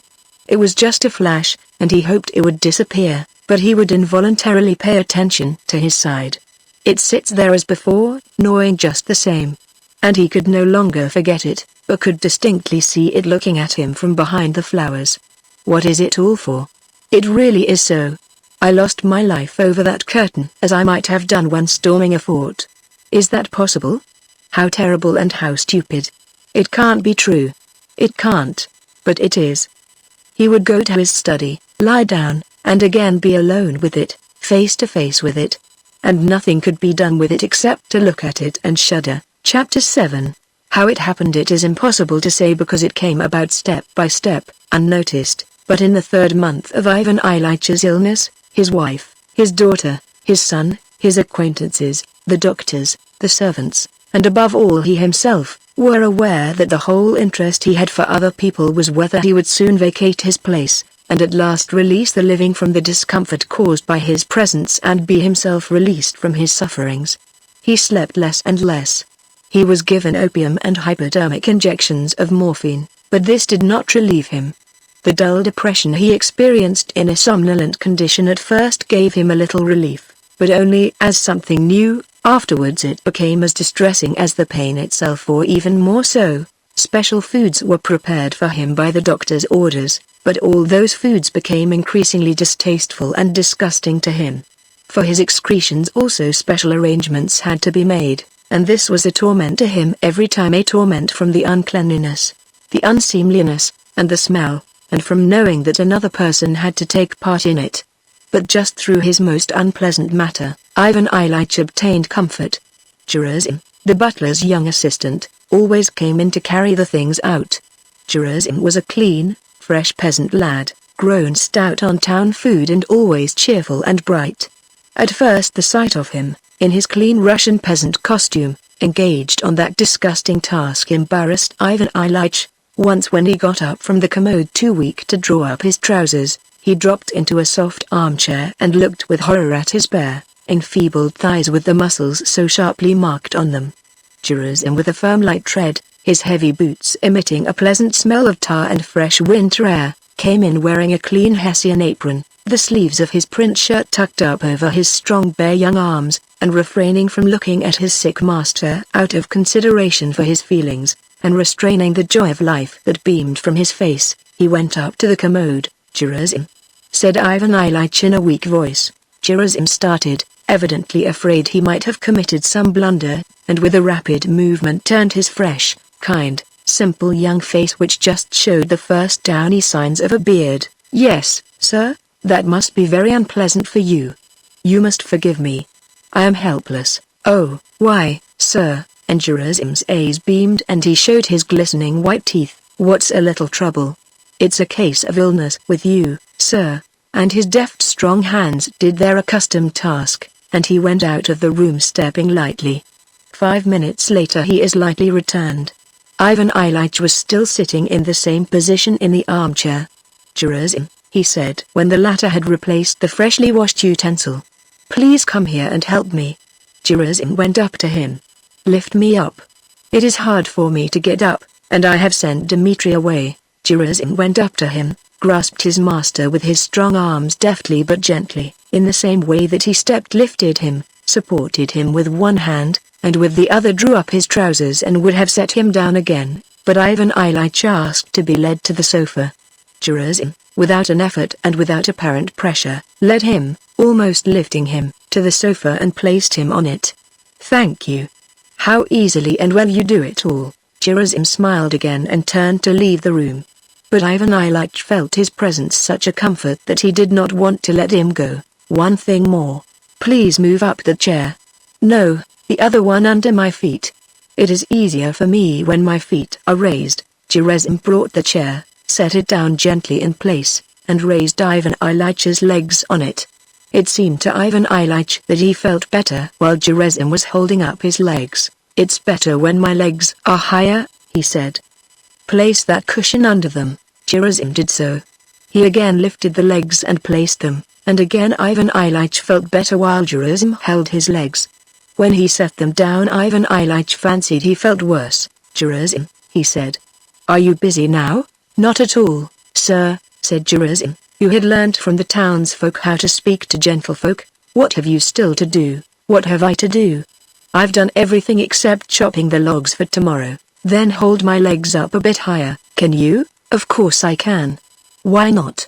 And Gerasim raised his master's legs higher, and Ivan Ilyich thought that in that position he did not feel any pain at all. "And how about the logs?" "Don't trouble about that, sir. There's plenty of time." Ivan Ilyich told Gerasim to sit down and hold his legs, and began to talk to him. And strange to say, it seemed to him that he felt better while Gerasim held his legs up. After that Ivan Ilyich would sometimes call Gerasim and get him to hold his legs on his shoulders, and he liked talking to him. Gerasim did it all easily, willingly, simply, and with a good nature that touched Ivan Ilyich. Health, strength, and vitality in other people were offensive to him, but Gerasim's strength and vitality did not mortify but soothed him. What tormented Ivan Ilyich most was the deception, the lie, which for some reason they all accepted, that he was not dying but was simply ill, and that he only need keep quiet and undergo a treatment and then something very good would result. He however knew that do what they would nothing would come of it, only still more agonizing suffering and death. This deception tortured him, then not wishing to admit what they all knew and what he knew, but wanting to lie to him concerning his terrible condition, and wishing and forcing him to participate in that lie. Those lies enacted over him on the eve of his death and destined to degrade this awful, solemn act to the level of their visitings, their curtains, their sturgeon for dinner were a terrible agony for Ivan Ilyich. And strangely enough, many times when they were going through their antics over him he had been within a hairbreadth of calling out to them, "Stop lying. You know and I know that I am dying. Then at least stop lying about it." But he had never had the spirit to do it. The awful, terrible act of his dying was, he could see, reduced by those about him to the level of a casual, unpleasant, and almost indecorous incident, as if someone entered a drawing room diffusing an unpleasant odor, and this was done by that very decorum which he had served all his life long. He saw that no one felt for him, because no one even wished to grasp his position. Only Gerasim recognized it and pitied him. And so Ivan Ilyich felt at ease only with him. He felt comforted when Gerasim supported his legs, sometimes all night long, and refused to go to bed, saying, "Don't you worry, Ivan Ilyich. I'll get sleep enough later on," or when he suddenly became familiar and exclaimed, "If you weren't sick it would be another matter, but as it is, why should I grudge a little trouble?" Gerasim alone did not lie. Everything showed that he alone understood the facts of the case and did not consider it necessary to disguise them, but simply felt sorry for his emaciated and enfeebled master. Once when Ivan Ilyich was sending him away, he even said straight out, "We shall all of us die, so why should I grudge a little trouble?" Expressing the fact that he did not think his work burdensome, because he was doing it for a dying man and hoped someone would do the same for him when his time came. Apart from this lying, or because of it, what most tormented Ivan Ilyich was that no one pitied him as he wished to be pitied. At certain moments after prolonged suffering he wished most of all, though he would have been ashamed to confess it, for someone to pity him as a sick child is pitied. He longed to be petted and comforted.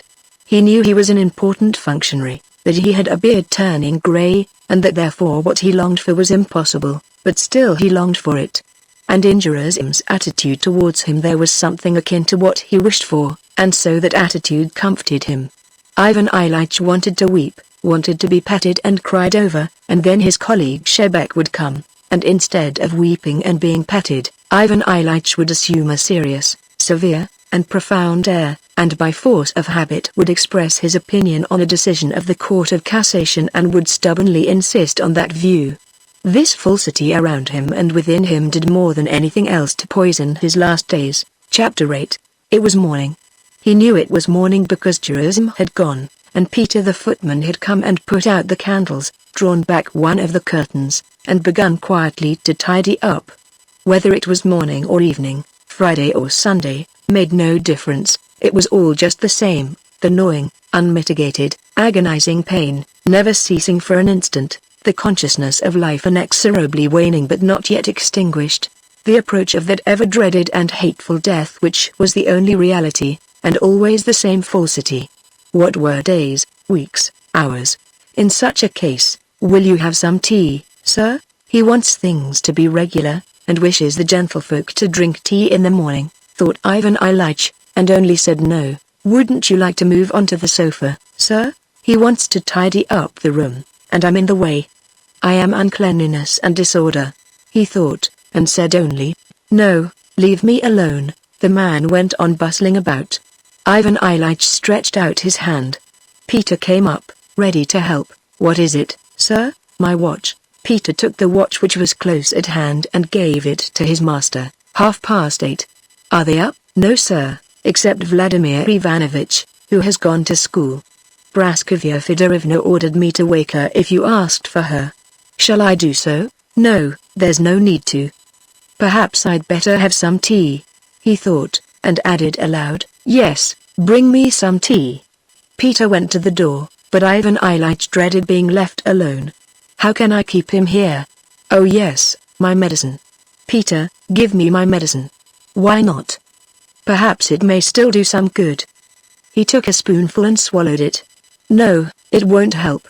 It's all tomfoolery, all deception," he decided as soon as he became aware of the familiar, sickly, hopeless taste.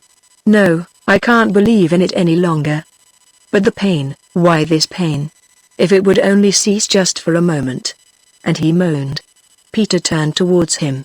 "It's all right. Go and fetch me some tea." Peter went out. Left alone, Ivan Ilyich groaned not so much with pain, terrible though that was, as from mental anguish. Always and forever the same, always these endless days and nights. If only it would come quicker. If only what would come quicker? Death, darkness? No, no. Anything rather than death. When Peter returned with the tea on a tray, Ivan Ilyich stared at him for a time in perplexity, not realizing who and what he was. Peter was disconcerted by that look, and his embarrassment brought Ivan Ilyich to himself. "Oh, tea. All right, put it down. Only help me to wash and put on a clean shirt." And Ivan Ilyich began to Washington with pauses for rest. He washed his hands and then his face, cleaned his teeth, brushed his hair, looked in the glass. He was terrified by what he saw, especially by the limp way in which his hair clung to his pallid forehead. While his shirt was being changed, he knew that he would be still more frightened at the sight of his body, so he avoided looking at it. Finally he was ready. He drew on a dressing gown, wrapped himself in a plaid, and sat down in the armchair to take his tea. For a moment he felt refreshed, but as soon as he began to drink the tea he was again aware of the same taste, and the pain also returned.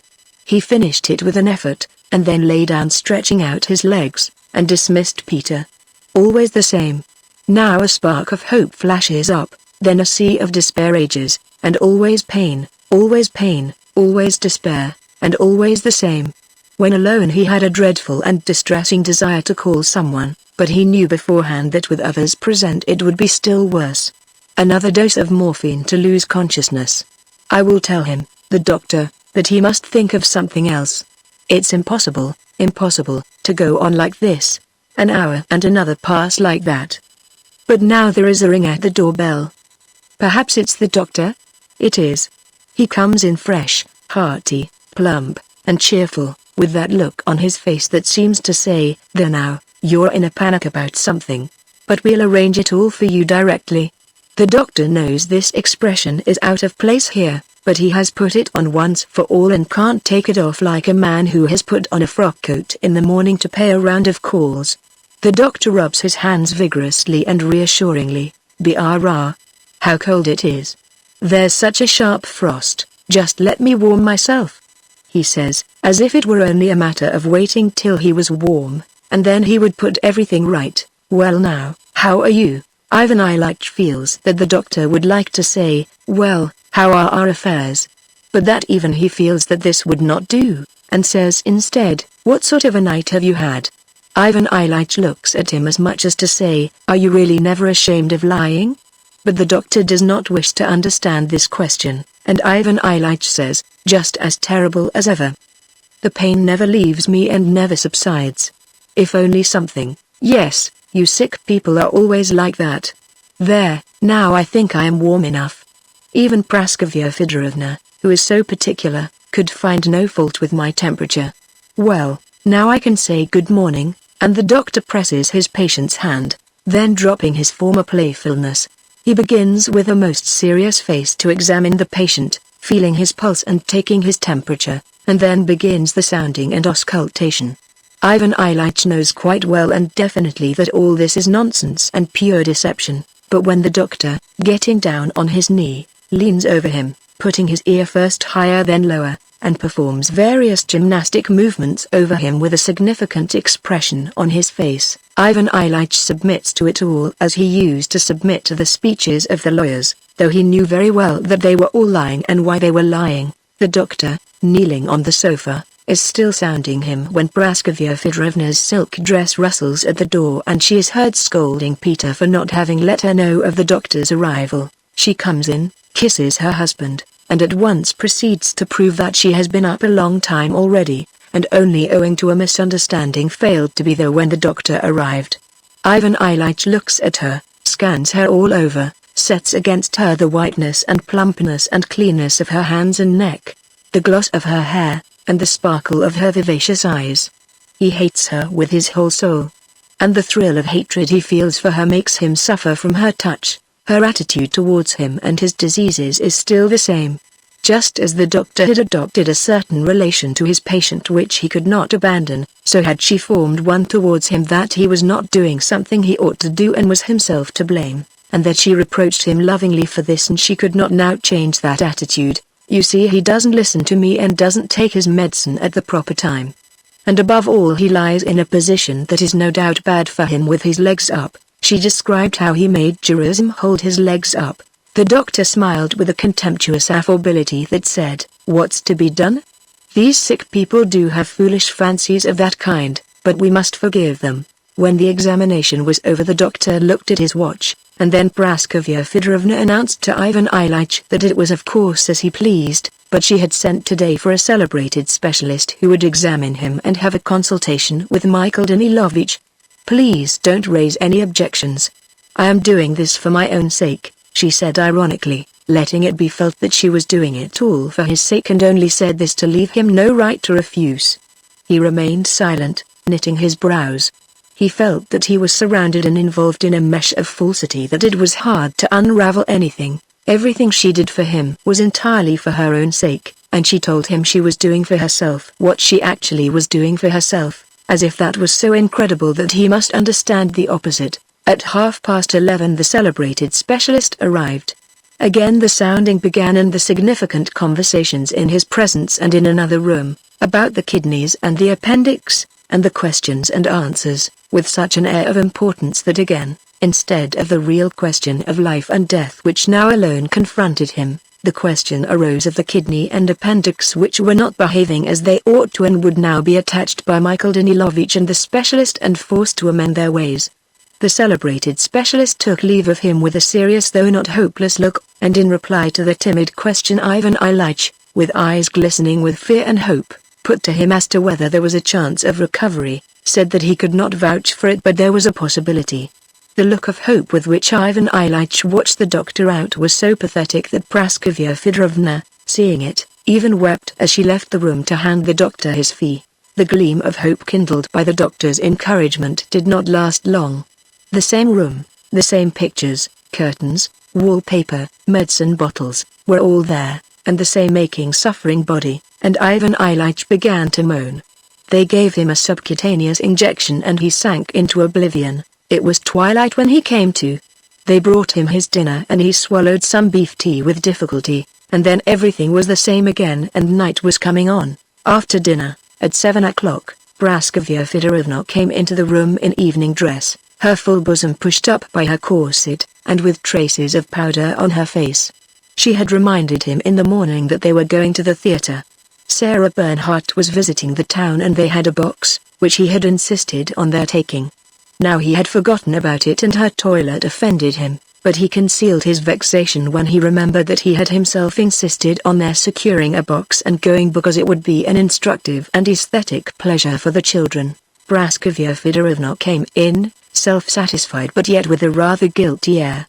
She sat down and asked how he was, but, as he saw, only for the sake of asking and not in order to learn about it, knowing that there was nothing to learn, and then went on to what she really wanted to say, that she would not on any account have gone but that the box had been taken and Helen and their daughter were going, as well as Petrushka, the examining magistrate, their daughter's fiancé, and that it was out of the question to let them go alone, but that she would have much preferred to sit with him for a while, and he must be sure to follow the doctor's orders while she was away. Oh, and Fyodor Petrovich, the fiancé, would like to come in. May he?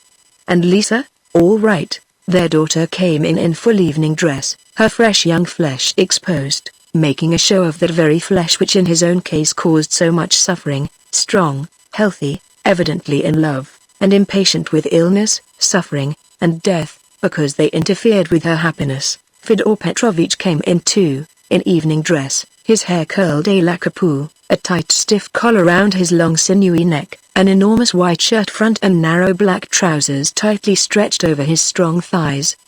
He had one white glove tightly drawn on, and was holding his opera hat in his hand. Following him the schoolboy crept in unnoticed, in a new uniform, poor little fellow, and wearing gloves. Terribly dark shadows showed under his eyes, the meaning of which Ivan Ilyich knew well. His son had always seemed pathetic to him, and now it was dreadful to see the boy's frightened look of pity. It seemed to Ivan Ilyich that Vasia was the only one besides Gerasim who understood and pitied him. They all sat down and again asked how he was. A silence followed. Lisa asked her mother about the opera classes, and there was an altercation between mother and daughter as to who had taken them and where they had been put. This occasioned some unpleasantness. Fyodor Petrovich inquired of Ivan Ilyich whether he had ever seen Sarah Bernhardt. Ivan Ilyich did not at first catch the question, but then replied, "No, have you seen her before?" "Yes, in Adrienne Lecouvreur." Praskovya Fedorovna mentioned some roles in which Sarah Bernhardt was particularly good. Her daughter disagreed. Conversation sprang up as to the elegance and realism of her acting, their sort of conversation that is always repeated and is always the same. In the midst of the conversation Fyodor Petrovich glanced at Ivan Ilyich and became silent. The others also looked at him and grew silent. Ivan Ilyich was staring with glittering eyes straight before him, evidently indignant with them. This had to be rectified, but it was impossible to do so. The silence had to be broken, but for a time no one dared to break it, and they all became afraid that the conventional deception would suddenly become obvious and the truth become plain to all. Lisa was the first to pluck up courage and break that silence, but by trying to hide what everybody was feeling, she betrayed it. "Well, if we are going it's time to start," she said, looking at her watch, a present from her father, and with a faint and significant smile at Fyodor Petrovich relating to something known only to them. She got up with a rustle of her dress. They all rose, said good night, and went away. When they had gone, it seemed to Ivan Ilyich that he felt better. The falsity had gone with them. But the pain remained, that same pain and that same fear that made everything monotonously alike, nothing harder and nothing easier. Everything was worse. Again minute followed minute and hour followed hour. Everything remained the same and there was no cessation. And the inevitable end of it all became more and more terrible. Yes, send Gerasim here, he replied to a question Peter asked. Chapter 9. His wife returned late at night. She came in on tiptoe, but he heard her, opened his eyes, and made haste to close them again. She wished to send Gerasim away and to sit with him herself, but he opened his eyes and said, "No, go away. Are you in great pain? Always the same, take some opium." He agreed and took some. She went away. Till about 3 in the morning he was in a state of stupefied misery. It seemed to him that he and his pain were being thrust into a narrow, deep black sack, but though they were pushed further and further in, they could not be pushed to the bottom. And this, terrible enough in itself, was accompanied by suffering. He was frightened yet wanted to fall through the sack. He struggled but yet cooperated. And suddenly he broke through, fell, and regained consciousness. Gerasim was sitting at the foot of the bed dozing quietly and patiently, while he himself lay with his emaciated stockinged legs resting on Gerasim's shoulders. The same shaded candle was there and the same unceasing pain. "Go away, Gerasim," he whispered. "It's all right, sir. I'll stay a while." "No. Go away." He removed his legs from Gerasim's shoulders, turned sideways onto his arm, and felt sorry for himself. He only waited till Gerasim had gone into the next room and then restrained himself no longer but wept like a child. He wept on account of his helplessness, his terrible loneliness, the cruelty of man, the cruelty of God, and the absence of God. "Why hast thou done all this? Why hast thou brought me here? Why dost thou torment me so terribly?" He did not expect an answer and yet wept because there was no answer and could be none. The pain again grew more acute, but he did not stir and did not call. He said to himself, "Go on. Strike me. But what is it for? What have I done to thee? What is it for?" Then he grew quiet and not only ceased weeping but even held his breath and became all attention. It was as though he were listening not to an audible voice but to the voice of his soul, to the current of thoughts arising within him. "What is it you want?" was the first clear conception capable of expression in words, that he heard. "What do you want? What do you want?" He repeated to himself, "What do I want?" "To live and not to suffer," he answered, and again he listened with such concentrated attention that even his pain did not distract him. "To live? How?" asked his inner voice. "Why, to live as I used to, well and pleasantly, as you lived before, well and pleasantly?" The voice repeated, and in imagination he began to recall the best moments of his pleasant life. But strange to say, none of those best moments of his pleasant life now seemed at all what they had then seemed, none of them except the first recollections of childhood. There, in childhood, there had been something really pleasant with which it would be possible to live if it could return. But the child who had experienced that happiness existed no longer. It was like a reminiscence of somebody else. As soon as the period began which had produced the present Ivan Ilyich, all that had then seemed joys now melted before his sight and turned into something trivial and often nasty. And the further he departed from childhood and the nearer he came to the present, the more worthless and doubtful were the joys. This began with the school of law. A little that was really good was still found, that there was light-heartedness, friendship, and hope. But in the upper classes there had already been fewer of such good moments. Then during the first years of his official career, when he was in the service of the governor, some pleasant moments again occurred. They were the memories of love for a woman. Then all became confused and there was still less of what was good. Later on again there was still less that was good, and the further he went the less there was. His marriage, a mere accident, then the disenchantment that followed it. His wife's bad breath and the sensuality and hypocrisy. Then that deadly official life and those preoccupations about money, a year of it, and 2, and 10, and 20, and always the same thing. And the longer it lasted the more deadly it became. It is as if I had been going downhill while I imagined I was going up. And that is really what it was.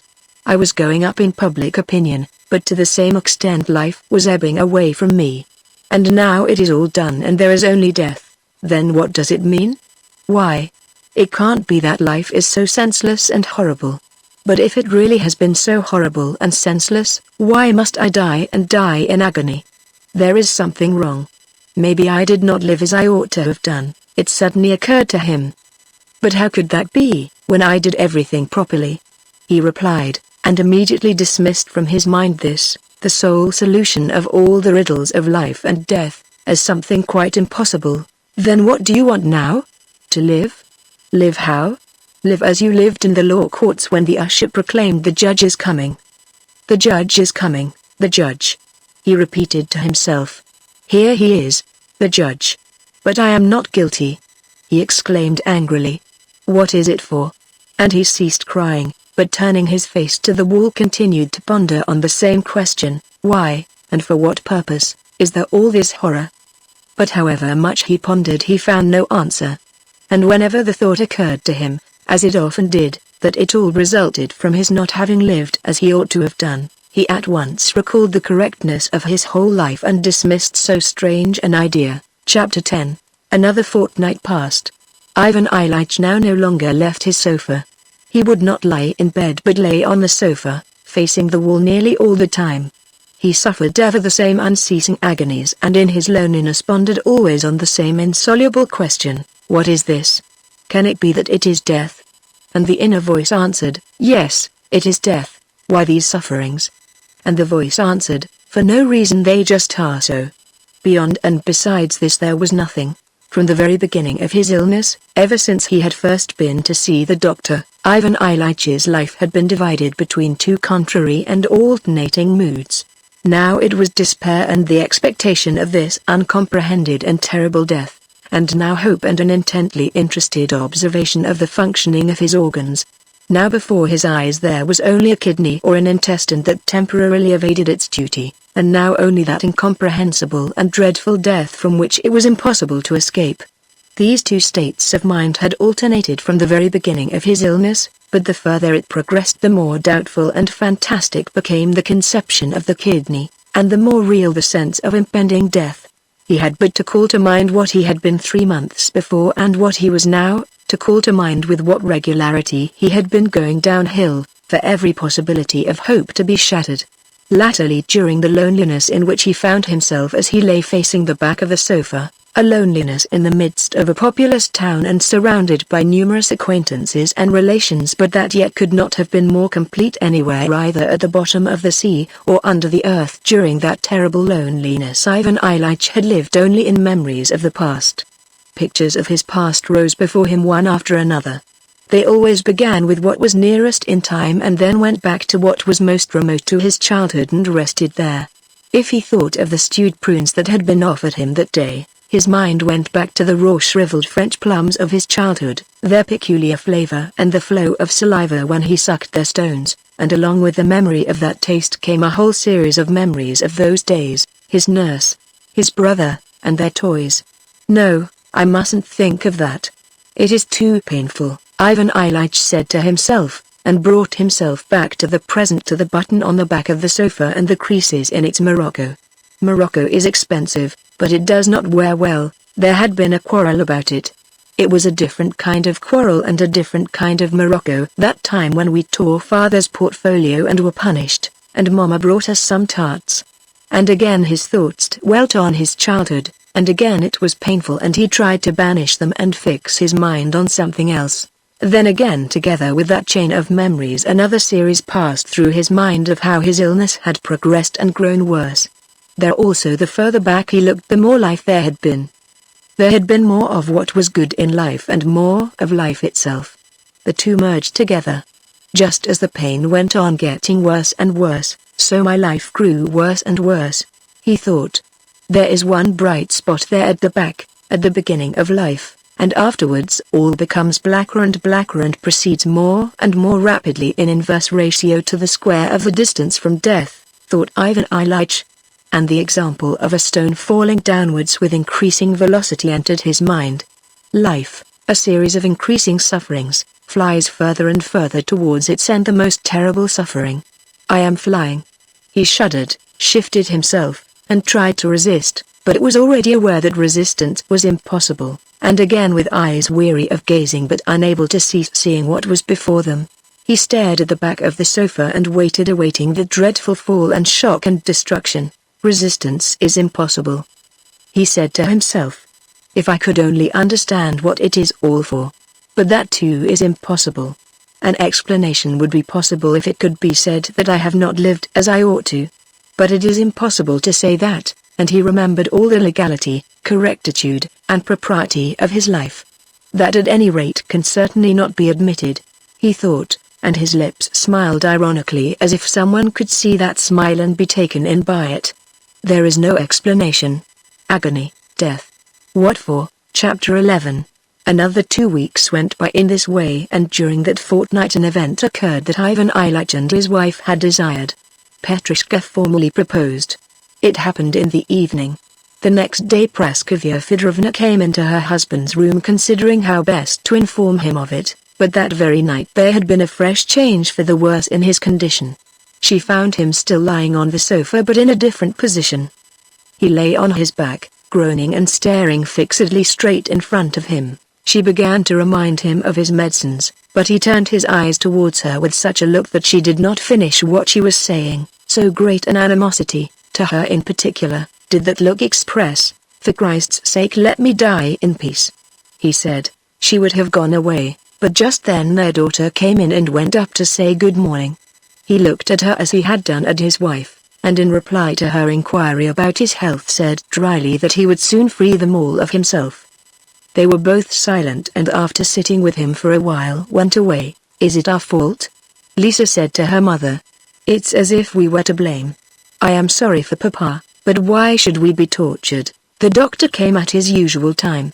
Ivan Ilyich answered yes and no, never taking his angry eyes from him, and at last said, You know you can do nothing for me, so leave me alone. We can ease your sufferings. You can't even do that. Let me be. The doctor went into the drawing room and told Praskovya Fedorovna that the case was very serious and that the only resource left was opium to allay her husband's sufferings, which must be terrible. It was true, as the doctor said, that Ivan Ilych's physical sufferings were terrible, but worse than the physical sufferings were his mental sufferings, which were his chief torture. His mental sufferings were due to the fact that that night, as he looked at Gerasim's sleepy, good-natured face with its prominent cheekbones, the question suddenly occurred to him, what if my whole life has been wrong? It occurred to him that what had appeared perfectly impossible before, namely that he had not spent his life as he should have done, might after all be true. It occurred to him that his scarcely perceptible attempts to struggle against what was considered good by the most highly placed people, those scarcely noticeable impulses which he had immediately suppressed, might have been the real thing, and all the rest false. And his professional duties and the whole arrangement of his life and of his family, and all his social and official interests, might all have been false. He tried to defend all those things to himself and suddenly felt the weakness of what he was defending. There was nothing to defend, but if that is so, he said to himself, and I am leaving this life with the consciousness that I have lost all that it was given me and it is impossible to rectify it, what then? He lay on his back and began to pass his life in review in quite a new way. In the morning when he saw first his footman, then his wife, then his daughter, and then the doctor, their every word and movement confirmed to him the awful truth that had been revealed to him during the night. In them he saw himself, all that for which he had lived, and saw clearly that it was not real at all, but a terrible and huge deception which had hidden both life and death. This consciousness intensified his physical suffering tenfold. He groaned and tossed about, and pulled at his clothing which choked and stifled him. And he hated them on that account. He was given a large dose of opium and became unconscious, but at noon his sufferings began again. He drove everybody away and tossed from side to side. His wife came to him and said, Jean, my dear, do this for me. It can't do any harm and often helps. Healthy people often do it. He opened his eyes wide. What? Take communion? Why? It's unnecessary. However, she began to cry. Yes, do, my dear.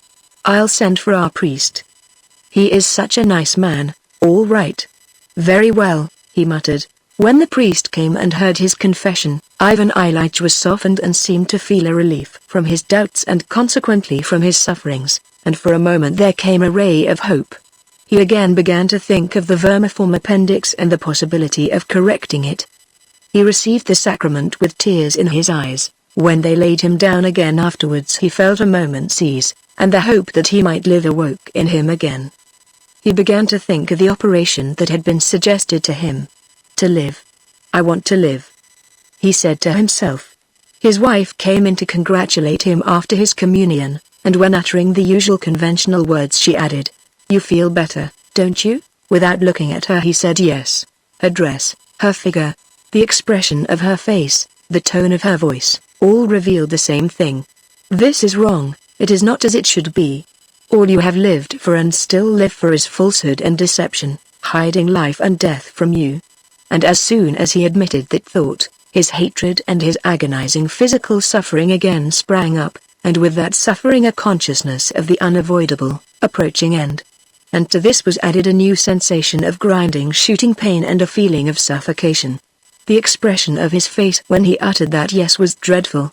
Having uttered it, he looked her straight in the eyes, turned on his face with a rapidity extraordinary in his weak state and shouted, "Go away! Go away and leave me alone." Chapter 12.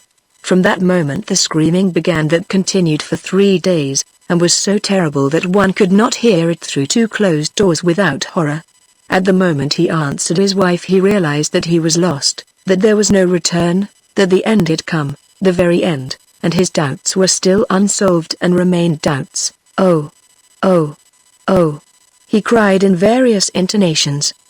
He had begun by screaming "I won't," and continued screaming on the letter O, for 3 whole days, during which time did not exist for him. He struggled in that black sack into which he was being thrust by an invisible, resistless force. He struggled as a man condemned to death struggles in the hands of the executioner, knowing that he cannot save himself. And every moment he felt that despite all his efforts he was drawing nearer and nearer to what terrified him. He felt that his agony was due to his being thrust into that black hole and still more to his not being able to get right into it. He was hindered from getting into it by his conviction that his life had been a good one. That very justification of his life held him fast and prevented his moving forward, and it caused him most torment of all. Suddenly some force struck him in the chest and side, making it still harder to breathe, and he fell through the hole and there at the bottom was a light. What had happened to him was like the sensation one sometimes experiences in a railway carriage when one thinks one is going backwards while one is really going forwards and suddenly becomes aware of the real direction. Yes, it was not the right thing, he said to himself, but that's no matter. It can be done. But what is the right thing? He asked himself, and suddenly grew quiet. This occurred at the end of the 3rd day, 2 hours before his death. Just then his schoolboy son had crept softly in and gone up to the bedside. The dying man was still screaming desperately and waving his arms. His hand fell on the boy's head, and the boy caught it, pressed it to his lips, and began to cry. At that very moment Ivan Ilyich fell through and caught sight of the light, and it was revealed to him that though his life had not been what it should have been, this could still be rectified. He asked himself, what is the right thing? And grew still, listening. Then he felt that someone was kissing his hand. He opened his eyes, looked at his son, and felt sorry for him. His wife came up to him and he glanced at her.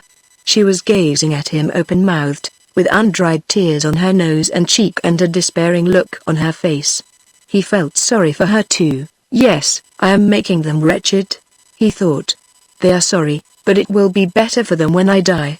He wished to say this but had not the strength to utter it. Besides, why speak? I must act, he thought. With a look at his wife he indicated his son and said, take him away. Sorry for him. Sorry for you too. He tried to add, forgive me, but said forgo and waved his hand, knowing that he whose understanding mattered would understand. And suddenly it grew clear to him that what had been oppressing him and would not leave him was all dropping away at once from 2 sides. From 10 sides, and from all sides. He was sorry for them. He must act so as not to hurt them, release them and free himself from these sufferings. How good and how simple, he thought. And the pain? He asked himself. What has become of it? Where are you, pain? He turned his attention to it. Yes, here it is. Well, what of it? Let the pain be, and death. Where is it? He sought his former accustomed fear of death and did not find it. Where is it? What death? There was no fear because there was no death. In place of death there was light. So that's what it is. He suddenly exclaimed aloud. What joy! To him all this happened in a single instant, and the meaning of that instant did not change. For those present his agony continued for another 2 hours. Something rattled in his throat. His emaciated body twitched, then the gasping and rattle became less and less frequent. It is finished, said someone near him. He heard these words and repeated them in his soul. Death is finished, he said to himself. It is no more. He drew in a breath, stopped in the midst of a sigh, stretched out, and died.